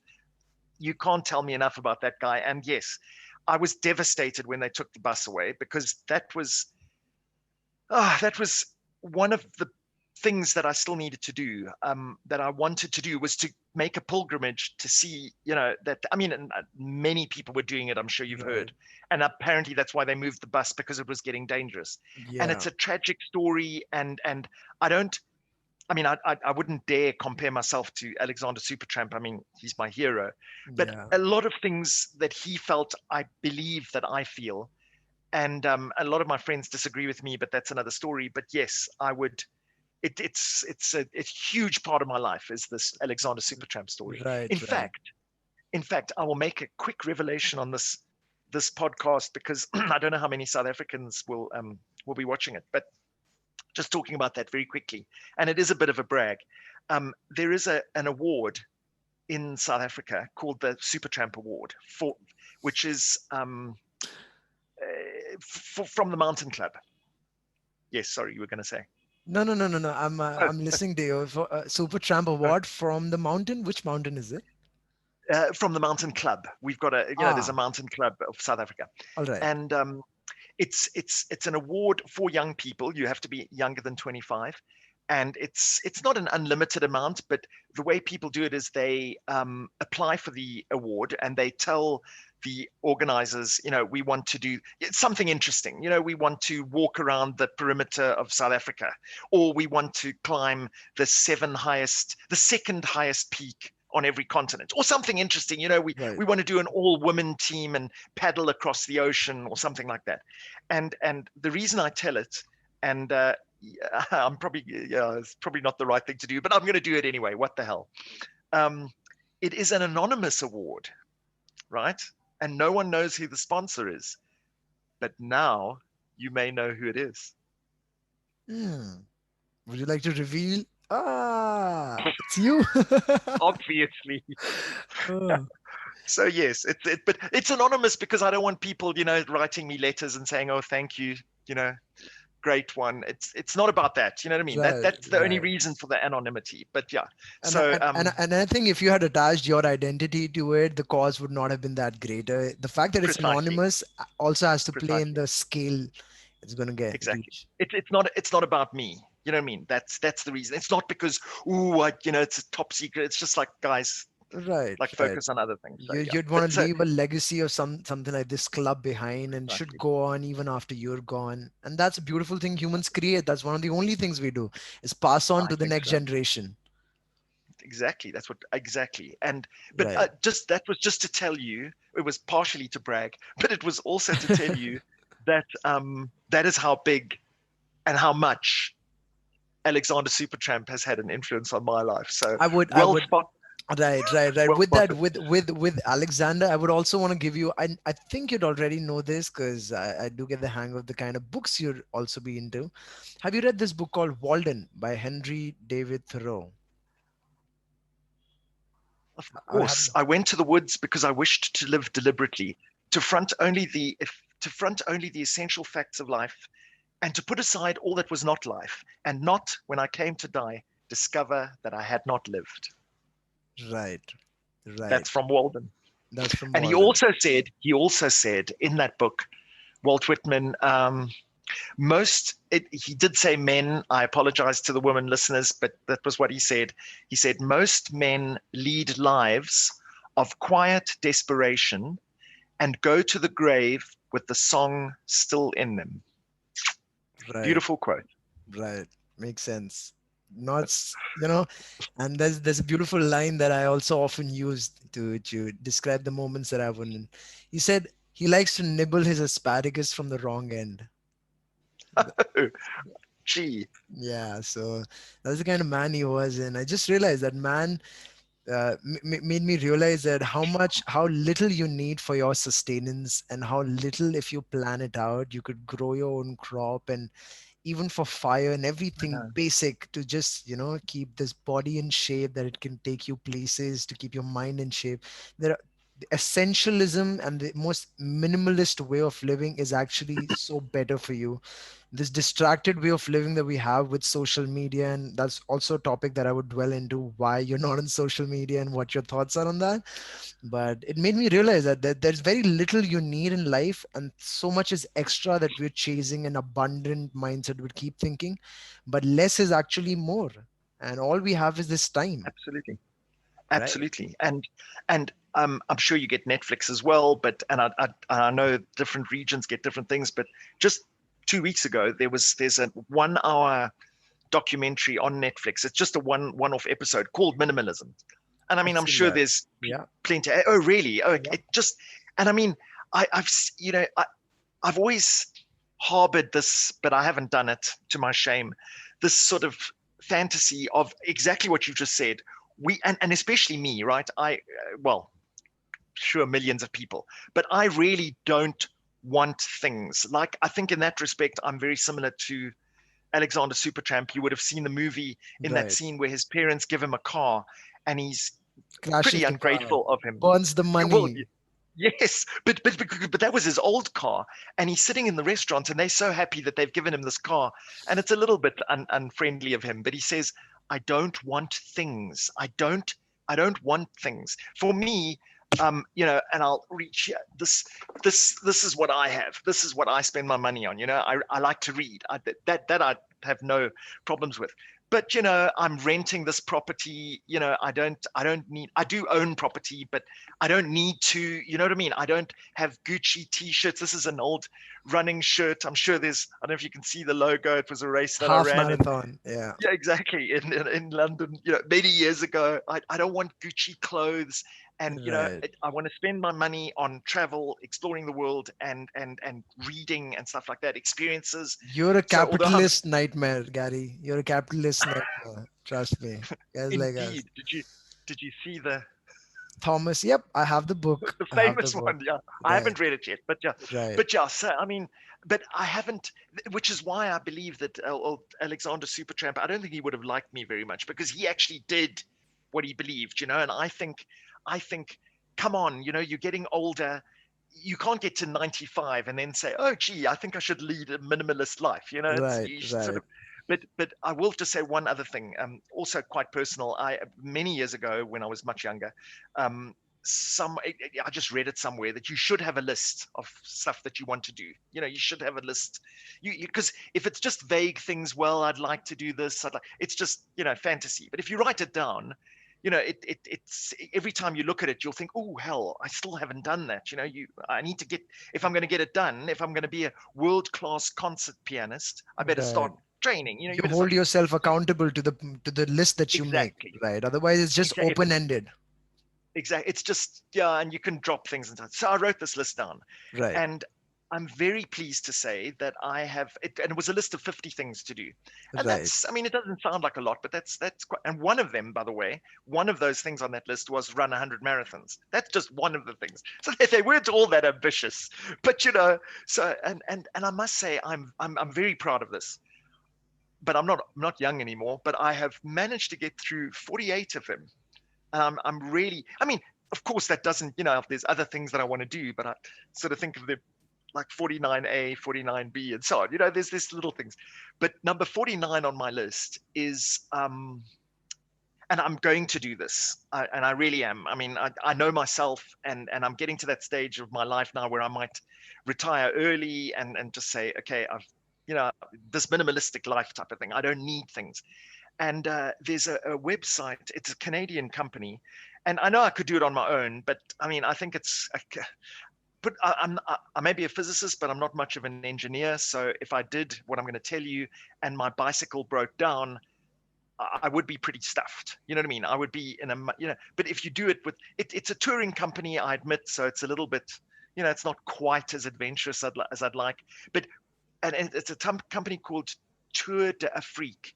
So it's a Canadian French for the tour of Africa. It started off as the tour of Africa. It's now global.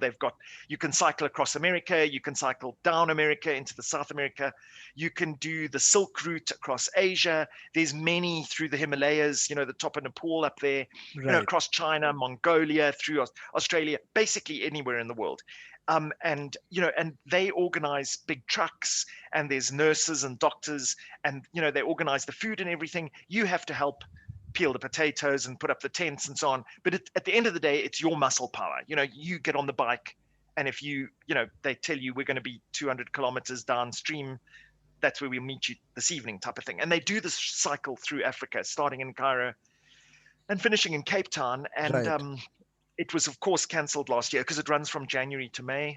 And Right. it was cancelled last year. In the middle of it, they got to Tanzania, and then the virus hit, and it's postponed this year for obvious reasons as well. But I'm thinking of doing that next year. I'm assuming the virus will be over, and it's 5 months of my life. I'll have to resign from jobs, but I've earned enough money, and I don't want things. I have everything that I want, Right. so I don't Right. need it, and No, that's number 49. right. So when we are at the minimalism, I like to tell you like this one thing that really helped me. Like there was a time in my college where I was super distracted. I was into things that were toxic for me, and I wasn't even thinking or planning my day in a way that I felt that I didn't really value the existence of the life that I had, because I'm at the cusp of adolescent and adulthood. I'm right at the middle of it. I'm just becoming a mature human being, or thinking of being independent, moving out of my house, and thinking, okay, I gotta be someone. So I'm not even thinking, but I'm also thinking there's this intense energy in me that I'm not able to channelize. So at that moment, there's this one junior from college who recommended a course, 10-day retreat called Vipassana. And I don't know if you know about that. Vipassana was founded by this one guy who followed Buddhism. He was a born Hindu, but he followed Buddhism. Then he went to Burma, where his father was posted, and in Burma he did the first course. And he came back to India and he started those 10 days. They will take 500 rupees from you initially, which they refund. So the reason they take is so that you feel invested. But if you did not like the 10-day experience, so they're going to give you a place to stay. They're going to give you 3 meals. And in different parts of the day, you will have to meditate with the entire group. For the first 3 days, it's basic meditation of just focusing your breath, your mind on your breathing, and just getting the sensation of the air flowing inside, hitting your insides of your nostril, and how it feels when you exhale. And that's called Anapana meditation. Anapana would be just mindful, just knowing that you are the body without the mind and the detachment. Your body is just breathing, and just get to the most simple activity that, because every breath is just the connection to the real world. Without the breath there is no connection, and every breath Yeah, is yeah, a restart of your life. The moment you stop breathing, you die. So the only way to keep surviving is the breath. So a better, more than important than a phone, or going traveling or yeah. running or having a mother or watching a movie, if you lose this, you die. And a lot of people live their lives without actually having gratitude that they're able to breathe, or they have like good functioning Sure. lungs. And now after the corona, I've actually really started getting into the breath work Yeah, yeah. practices, and expanding the bronchitis. But coming back to Vipassana, you can't read there, you can't listen to music, you can't talk to anyone for 10 days, you can't make eye contact, that because that opens the door for more conversation. So you Jeez. can't talk, you can't read, you can sleep 7 hours. The food that they give you has no salt in it, so basically you're depriving your senses of what the society has given you and you take for granted, like Jeez. conversation, music, all of those things that release dopamine in your body and you feel good about it, entertainment. So you're Yeah. naturally forced to just go inwards for the next 10 days.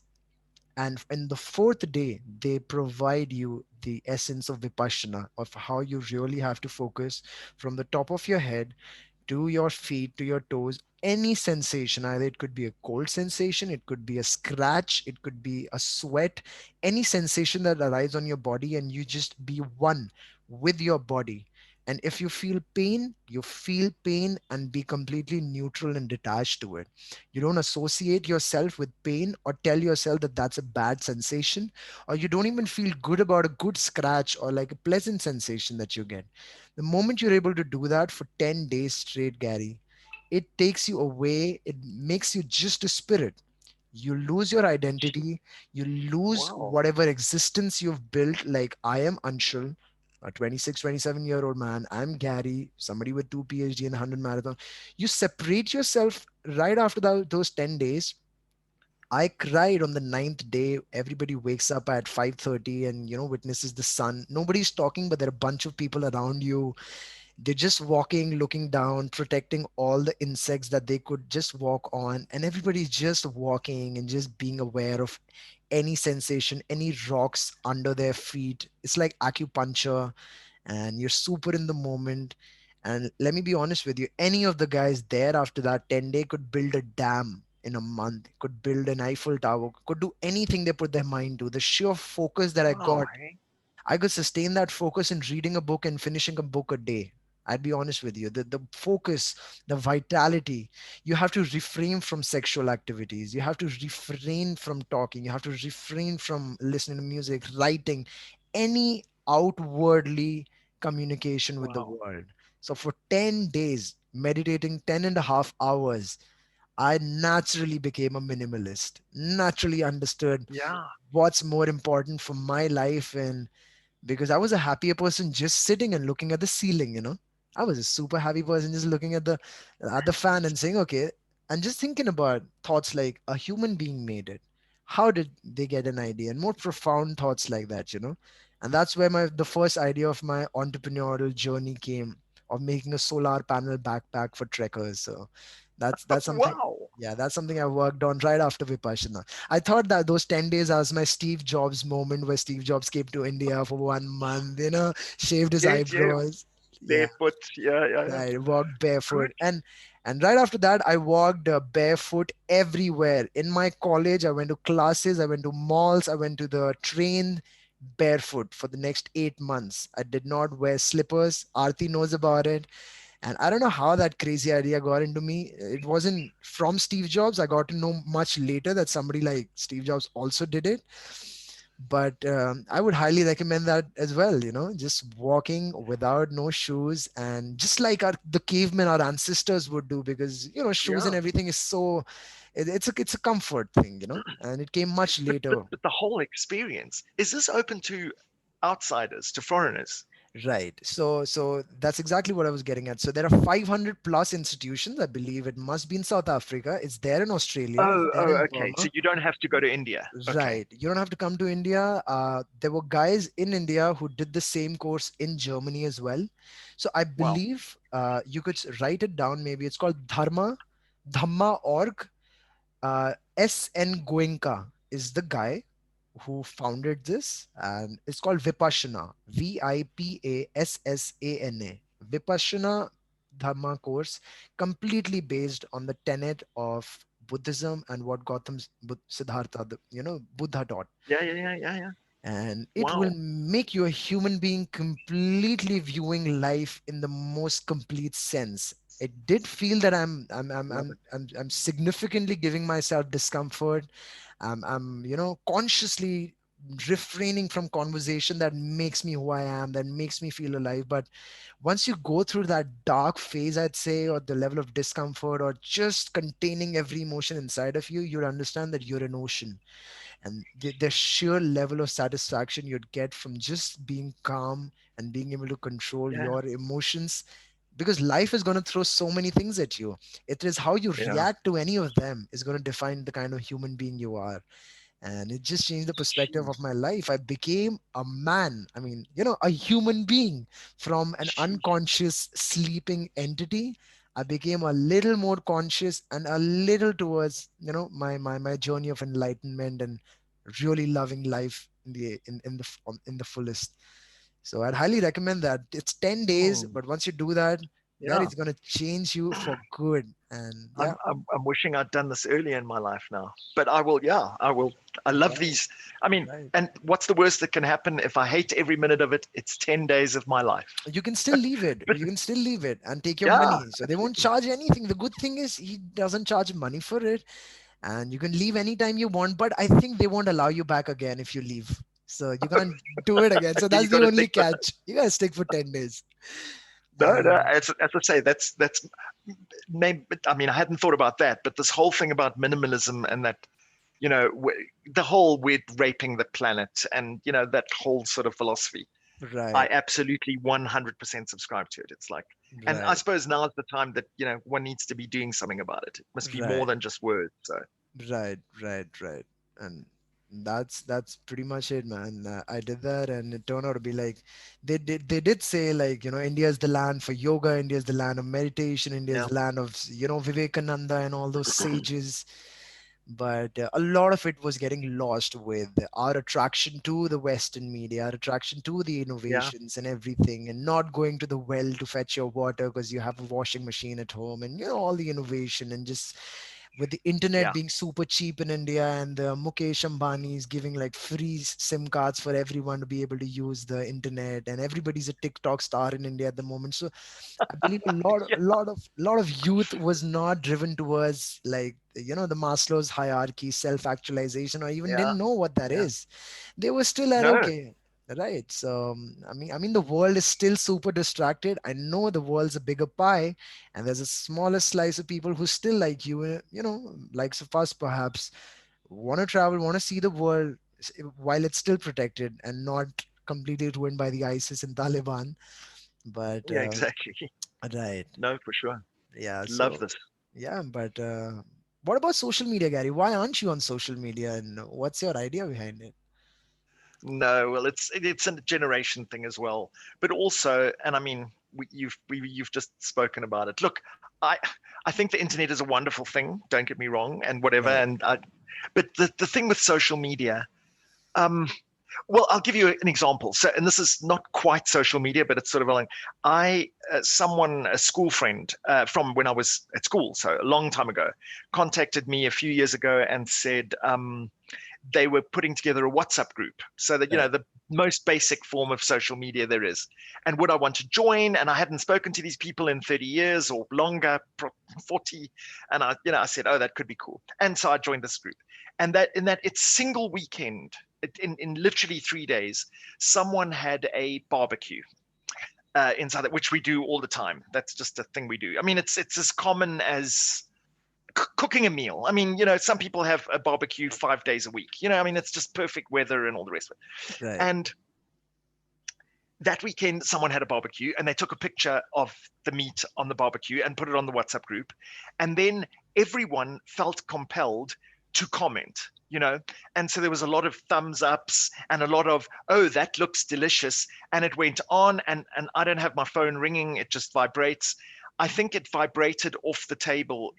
And I just, every time, and I mean, we're all subject to it. You think, oh, there's a message, and oh, what? Oh no, okay, that's not important, but you still check it. Right. And it just went on and on and on about this barbecue. And it's like, guys, you haven't discovered the cure for AIDS or solved Fermat's last theorem, one of these mathematical problems.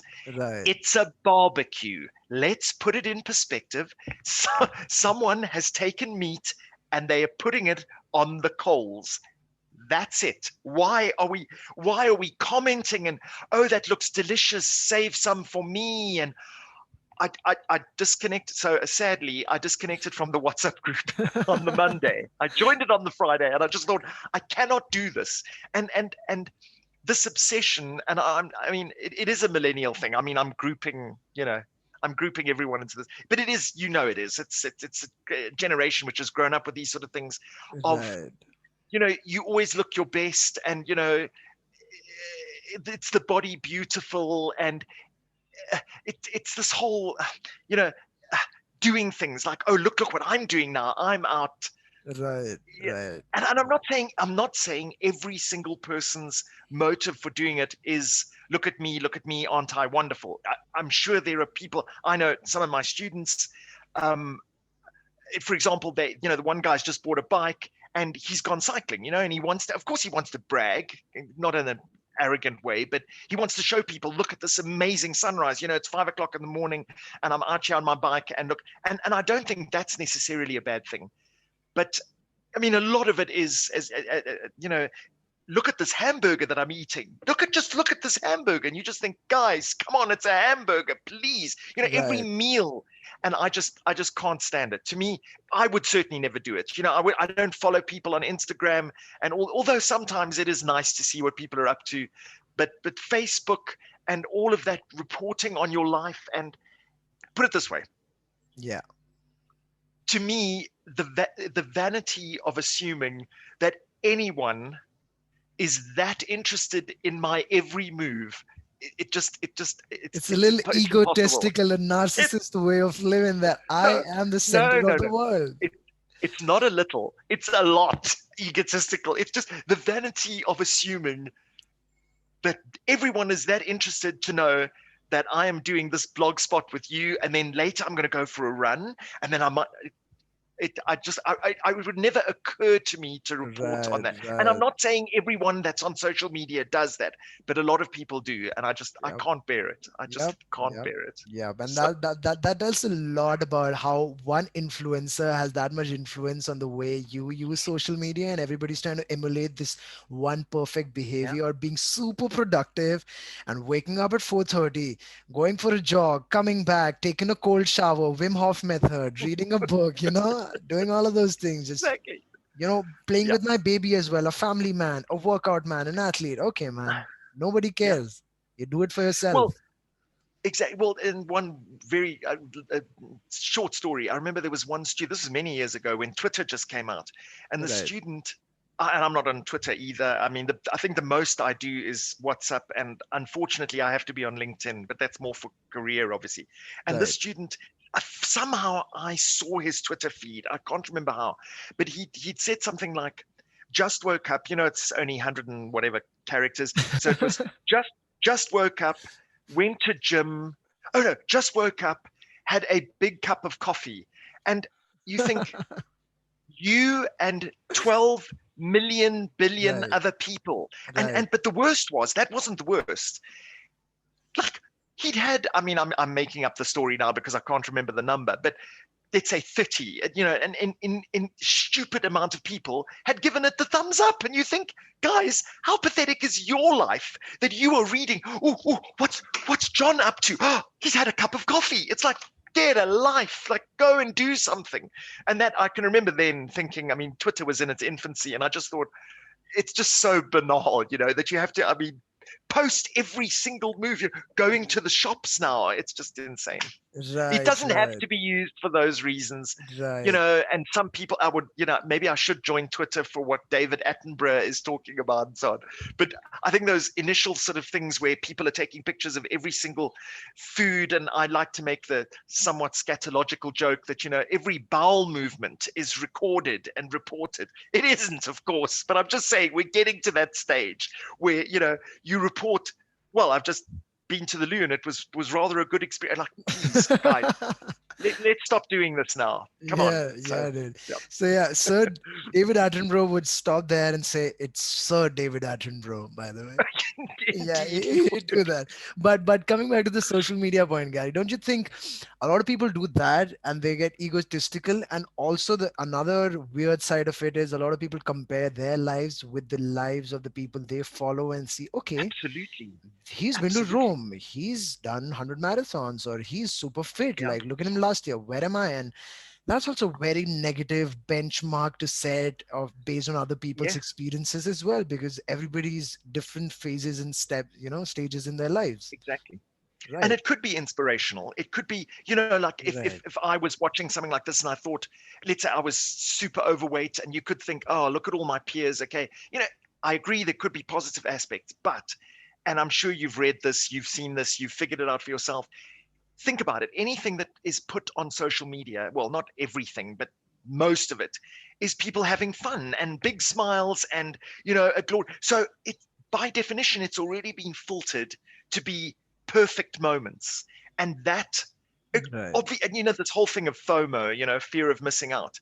right, Of course, it's going to be, and youngsters, I'm revealing my age here, but young people who are not old and wise enough to say, listen, like, this is filtered out. Like, no one has a happy, productive, glorious, wonderful, perfect girlfriend, boyfriend, whatever, perfect meals, perfect body, blah, blah, all the time. No one has that. But right, it certainly looks like that. And I agree. I mean, there's been studies, I'm sure you've heard the studies that have been done on because not everyone is perfect. And, obviously, I mean, that's, or has all these happy lives. And if you're looking at it and you're not wise enough to say, guys, this is not real life, it's snippets of, flashes of good things, but it's all concentrated on this thing. I right, imagine it can have and I will say, one of the very few benefits of getting old, there are not many, but one of the very few is that it sounds a little bit wrong to say, and it's not that I don't care at all. Of course, I care what people think and so on, but I don't care that you know I have a few running t-shirts in my closet which I didn't pay for, as I pointed out, and that I don't have Gucci shirts or the little polo.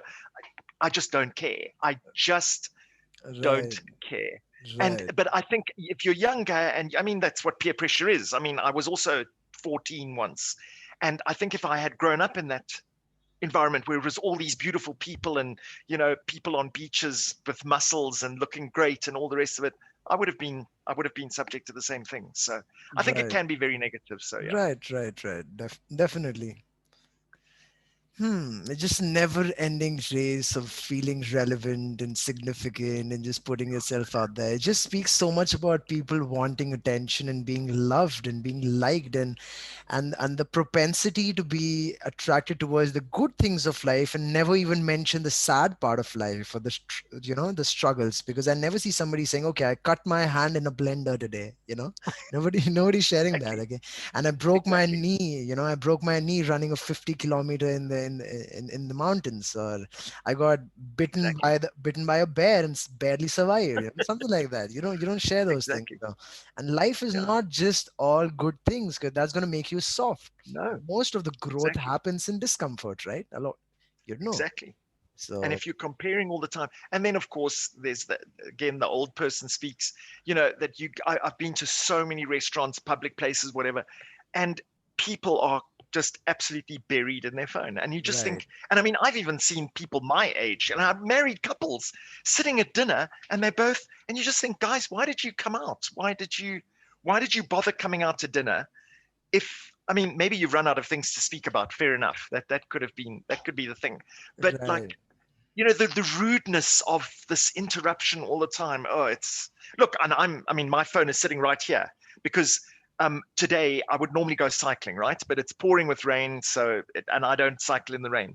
But and I'm quite divorced from this, but I've got my phone right here because I'm expecting someone to contact me and saying, "Are we going to the for the thing?" They must have realized we're not going cycling, so it's obviously it's a good medium, it's communication, blah blah blah.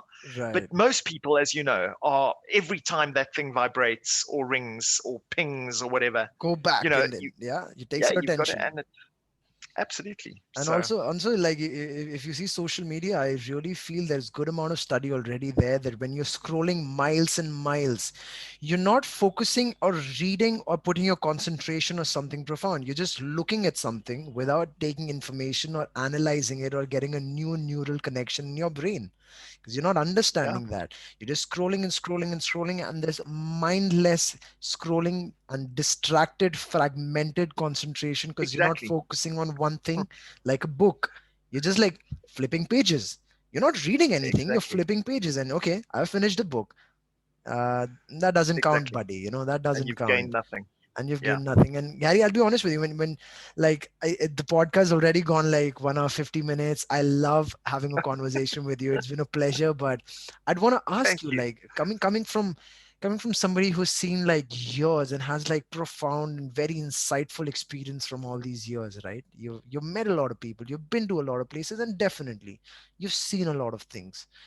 Some of the innovation you'd say has really helped human being. I see many of the innovation as not really helping people in general or bettering their lives in any way, just innovation so that there is an updated version of a new existing product and the company is able to market it and sell it and gain more profits from people. But other than that, I believe none of the innovation has really helped. And I'd go back really long when the chair, a simple chair was made, and that was considered a luxury back in France. I think that was 15th century when the first chair was made, Wow. and I was reading an article about that. So what it did was people, they took the spine data, the elongation of the spine and the length of the spine from 15th century till 21st century. People have shortened their spine, which actually in turn has given them less energy because now everybody has a Yeah. backrest, and they take back, and so the spine is not strong enough to hold your weight. So people are And having we do this, we all sit the time, all day. all day with work from home, really compounding that issue. The earlier version, people would just sit in an Indian toilet position way because there's no chair to sit. Yeah. So you just Yeah. sit on Yeah. your ass, right? You put your Yeah. hamstrings attached with your calves and just really sit like an animal does. And that's Gee. actually a very healthy way, not for your bowel movements, but also like stretching your spine and good blood flow to your brain. So I Gee. believe Yeah. right from 15th century till today, I mean, the scale of communication with people has increased with WhatsApp. Earlier, we'd have to write letters, or a telegram would take like 8 minutes to send your message, and there's a fax machine. Well, I know that takes time. And we've Yeah. significantly, exponentially reduced the time by WhatsApp messages in a second.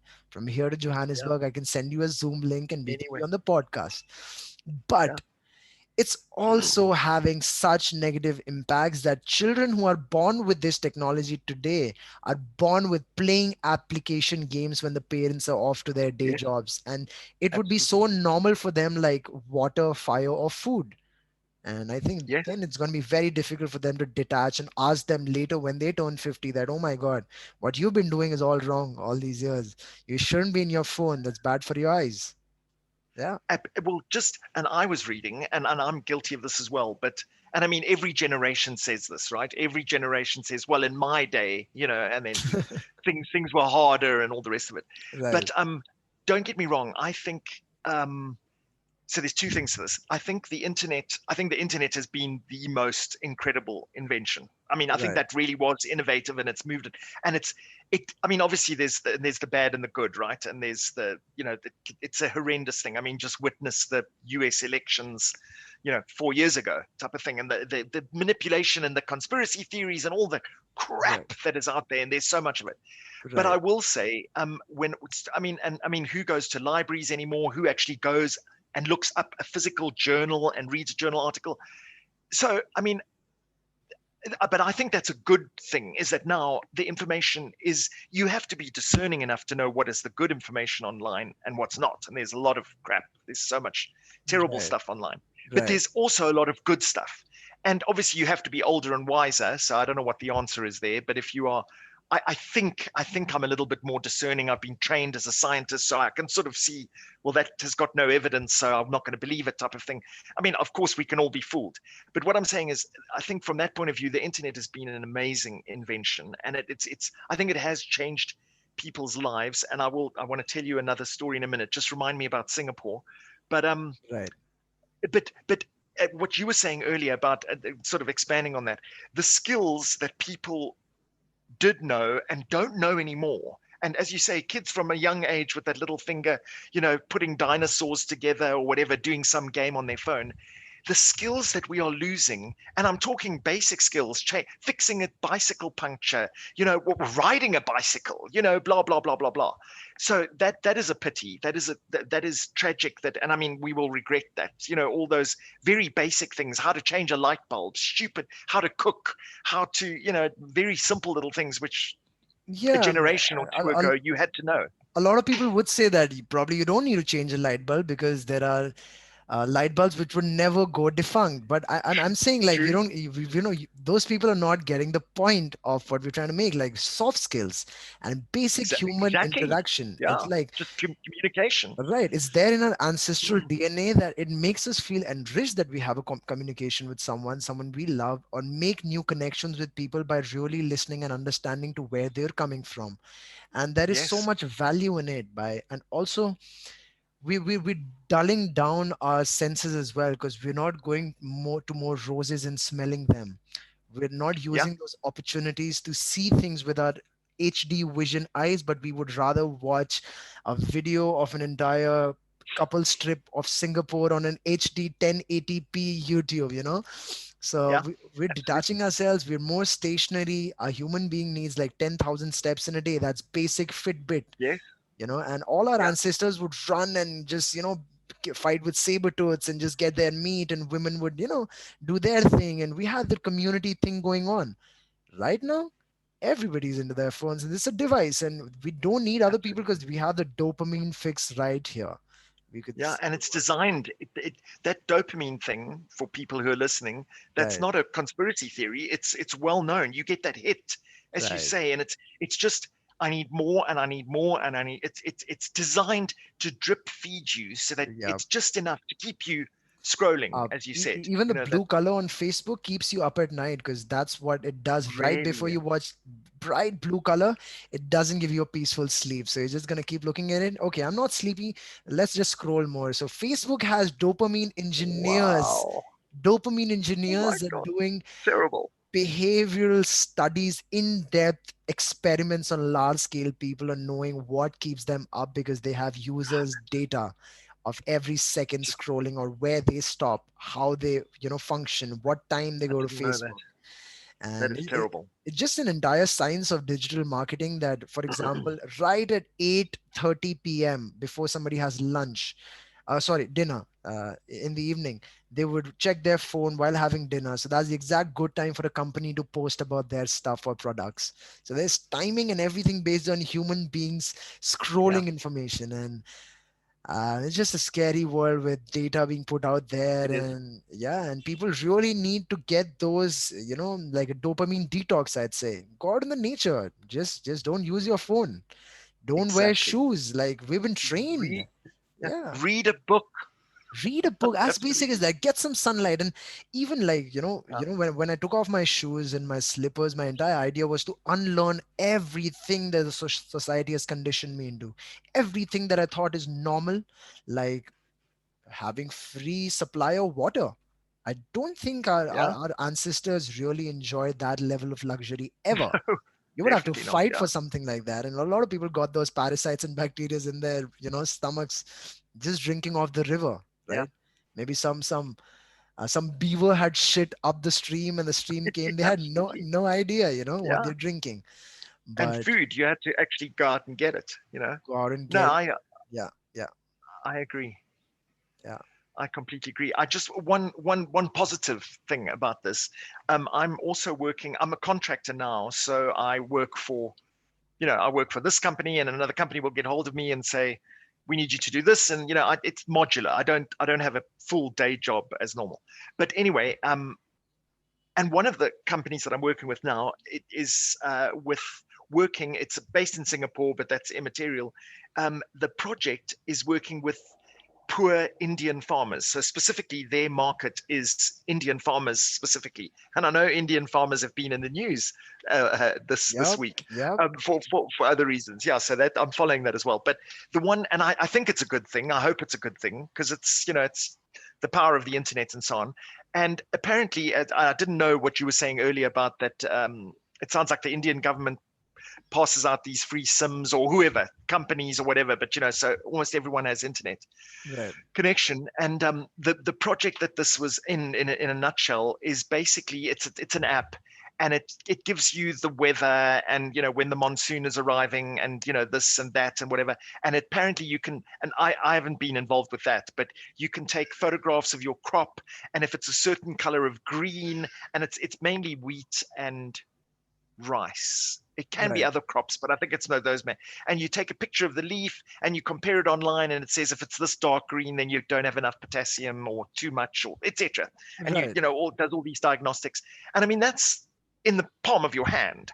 That's this incredible. And also one thing that I was involved with, which now seems a bit trivial, but we've done this massive survey, and you can build a scorecard, a sort of a tool to say if you are 35, you own so much land, you grow this crop, you've got only 2 kids, you know what I mean? Whatever your demographics, your situation, then your propensity to pay back a loan is 48% or 2% or 60% or whatever. It's a scorecard sort of thing. We've all, Right. when you apply for insurance, are you a smoker, are you 68, do you have a history of diabetes and so on. But Correct. I had to work, well, I was asked to work on that project. And now, um, to escape that cycle of poverty, because apparently, and again, I'm not at all familiar with the Indian situation, but I'm a little bit more familiar now. But I mean, as with poverty anywhere in the world, people earn, they earn a certain amount of money, they buy new seeds, that makes them money, and then they spend it on you. You just never escape. It's just hand to Right. mouth all the Right. time type of thing. Right. And the idea is that if they can be given loans, then you can buy, I don't know, a tractor, and you can plant more crops, and you can escape the cycle of poverty type of thing. It's basically that, granting of credit, Right. which was a revolutionary idea in finance anyway. But it hasn't reached all parts of the world yet because they're desperately poor people. Anyway, so we built this tool. That was what we commissioned to do, and now you can ascertain, just on a questionnaire on a phone. People can decide. Banks can decide. Oh, okay, this will be a good debtor, and then they can grant these sort of loans. So obviously, I'm going to punt my own project because I was involved in this. Someone asked me to do this for them. But I do think that has the power. Just that whole app, the app with the leaves and the photographs and so on, and this application scorecard, which is sort of tied into it. It's all part of the same company as doing it. I do think that has, well, that's one of the ways I can sleep at night, is that it is a positive. I believe that's more of a positive contribution to the world with technology than a negative one. You know what I mean? And that now a poor Right. farmer somewhere in the middle of rural India can do these things and can benefit from technology. So there's Right. yin and yang, but yeah, you Right, have to be right. careful. Makes sense, makes sense. Like I see YouTube as the same reason. There's an entertainment aspect of YouTube, and there's an aspect where a lot of people I know have, like my mother and father, they've gone to another state for their work. So I'm alone, and I never actually learned how to cook Indian meals properly because I had a mother. Now on Yeah, YouTube I you had a go, mother. right, I had a mother or someone who helped me out with, and I was young. Like usually it's the daughters in India that usually get into Yeah. this kind of work earlier, and also in the West I believe more women are inclined to go to the kitchen, even in America or anywhere else. Yes. Yeah. I've learned to make my own food now with YouTube, and I've learned to play a Yes. guitar through YouTube. I've Yes. learned stock market and trading on YouTube. Anything. Yeah. Anything, workout, stretching routine, how a runner can avoid Yes. injuries, any of those things Yes. from YouTube. But Yes. it's about how you use them. And again, coming back to the Absolutely. point, the child, when it's born with something like that, is not Absolutely. taught the right way No, of. I So, agree. so And yeah. it's interesting, and I'm going to show you what a nerd that I am. I have to show you this. So, and I really am a nerd. So I don't know if you can read that title. A most incomprehensible thing. Okay, so it's Einstein's general relativity, right? It's Right, all his. right, So I'll right, turn to a random page. This is the sort of, yeah, there'll be equations on that page. You'll see the. right, right. I mean, it's a thick book on, and I feel I owe it to myself to understand relativity, E just is because equal it's to a MC square, huh? that's one of the consequences. Yeah. And but the thing is, talking about YouTube, the amount of, I mean, there's a lot, as we said, there's a lot of crap on YouTube, but the amount of superb explanations with graphics and oh no, okay, this is a way of visualizing it, and this is, I mean, if I had had that when I was a student, actually studying this, Mundane, super you know, black and white book, huh? Are the you amount of material out, and there are thousands of videos just on why we can't go faster than the speed of light, or how to derive these formulas. And as I say, a little bit of, there's some crap, but some of the good stuff, it is just, I mean, we are spoiled for, there really is good stuff out there, like with right? television. I can remember, I mean, I'm really showing my age now. My grandparents would say, oh, television was the bad thing, and you kids are watching too much television. And there is, I mean, let's face it, there's a lot of rubbish on TV, but there's also a lot of really, if you can watch the David Attenborough stuff and the good Right, stuff, right, there are some phenomenal documentaries, things that you and I will never get to see. We will never right, get to see certain things unless we watch these things in HD. So I right. suppose there's aspects to both, but You know how I know yeah. about David Attenborough is like I did a marketing thing, a campaign for Blue Planet, which was the Oh channel yes, that was Attenborough. his, yeah. Right. So I'd go to Oh, different wow. schools in an auditorium of like 500 kids, fifth graders and below. I would just do like a dry ice challenge with carbon dioxide, just not turning into water, making a terrarium for little kids and just gifting them. Then when I was young, I'd do these like, to make an extra buck here and there. So I'd go to these Yeah, yeah. good schools and, talk to the principals and organize in the auditorium and get the children and get make video recordings of them, something like that. But coming back to the point of internet, I believe it has given a Yes, lot of birth to entrepreneurs as well. You see so many of those guys, absolutely. like fitness guys, they wouldn't have any work otherwise in the pandemic unless they had a Yes, channel yeah, and people subscribe. Because you and I, if we have money and we save, there's another way of just putting money, injecting the money in the system, is directly PayPal, or sending yeah. some money, or online classes or something like that. I know you dread online classes, but it's a good way to make money while you're sleeping.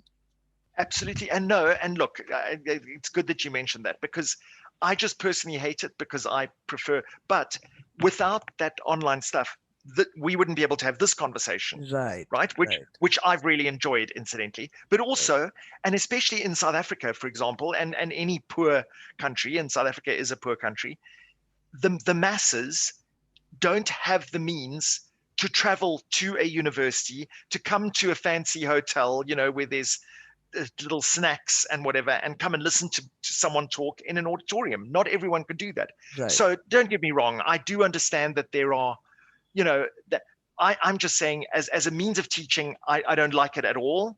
I mean, I understand that it has its purpose, and you can reach a lot more people who wouldn't otherwise have access. They just need internet. So I do see its thing, but I still can't wait until we can get back into a classroom and I can Right, tell my right, stupid jokes, and right. I'm that's how sure I they enjoy teach. it. You Yeah. have a really nice energy and a vibe about you, Gary, and it's been a Oh, thank you. pleasure having this conversation for more than 2 hours, and Likewise. it's Yeah. probably one of the longest podcasts I've ever done, and it's been a Oh very no. insightful one. Well, from my side, thank you. I've really enjoyed this as well. There's a few questions I'm going to ask you offline, just Right, what we were speaking about, and sure. also, and I know this just sounds like a pleasantry that you say at the end of a conversation, but it really isn't. And Artie will tell you this. If you ever come this way, I would be very delighted, that's the right word, to show Right, you my local things right, of South Africa, because there's certain places you shouldn't go. I just, and there's certain places that you really should, which are, of course, Cape Town, the touristy places. There's reasons it's touristy because it's wonderful, but there's right, other places which, if you ever do come out here, honestly, I would be delighted to host you. And I hope Artie comes out again as well, because I'm sure. sure she would have told you she went to Cape Town and they had terrible cloudy weather and they didn't even see Table Mountain. It was covered in clouds. So they have to come Ah, back. right, for So sure. And yeah. if you ever come to India, I'd love to go on a cycle ride in the Himalayas and probably take you on a very good trek Hmm. that I've been on and get you the Well, that's yeah, South Indian some of the experience things there. some of Sorry. the things I want to ask you about. No, that's exactly what I want to ask Sure. you about. So it may happen. Perfect. Perfect. So maybe we can put an end to it right now. It's a pleasure having you, Gary. Thank you so much. All I right. will be in touch. Sure. Thank you for the opportunity.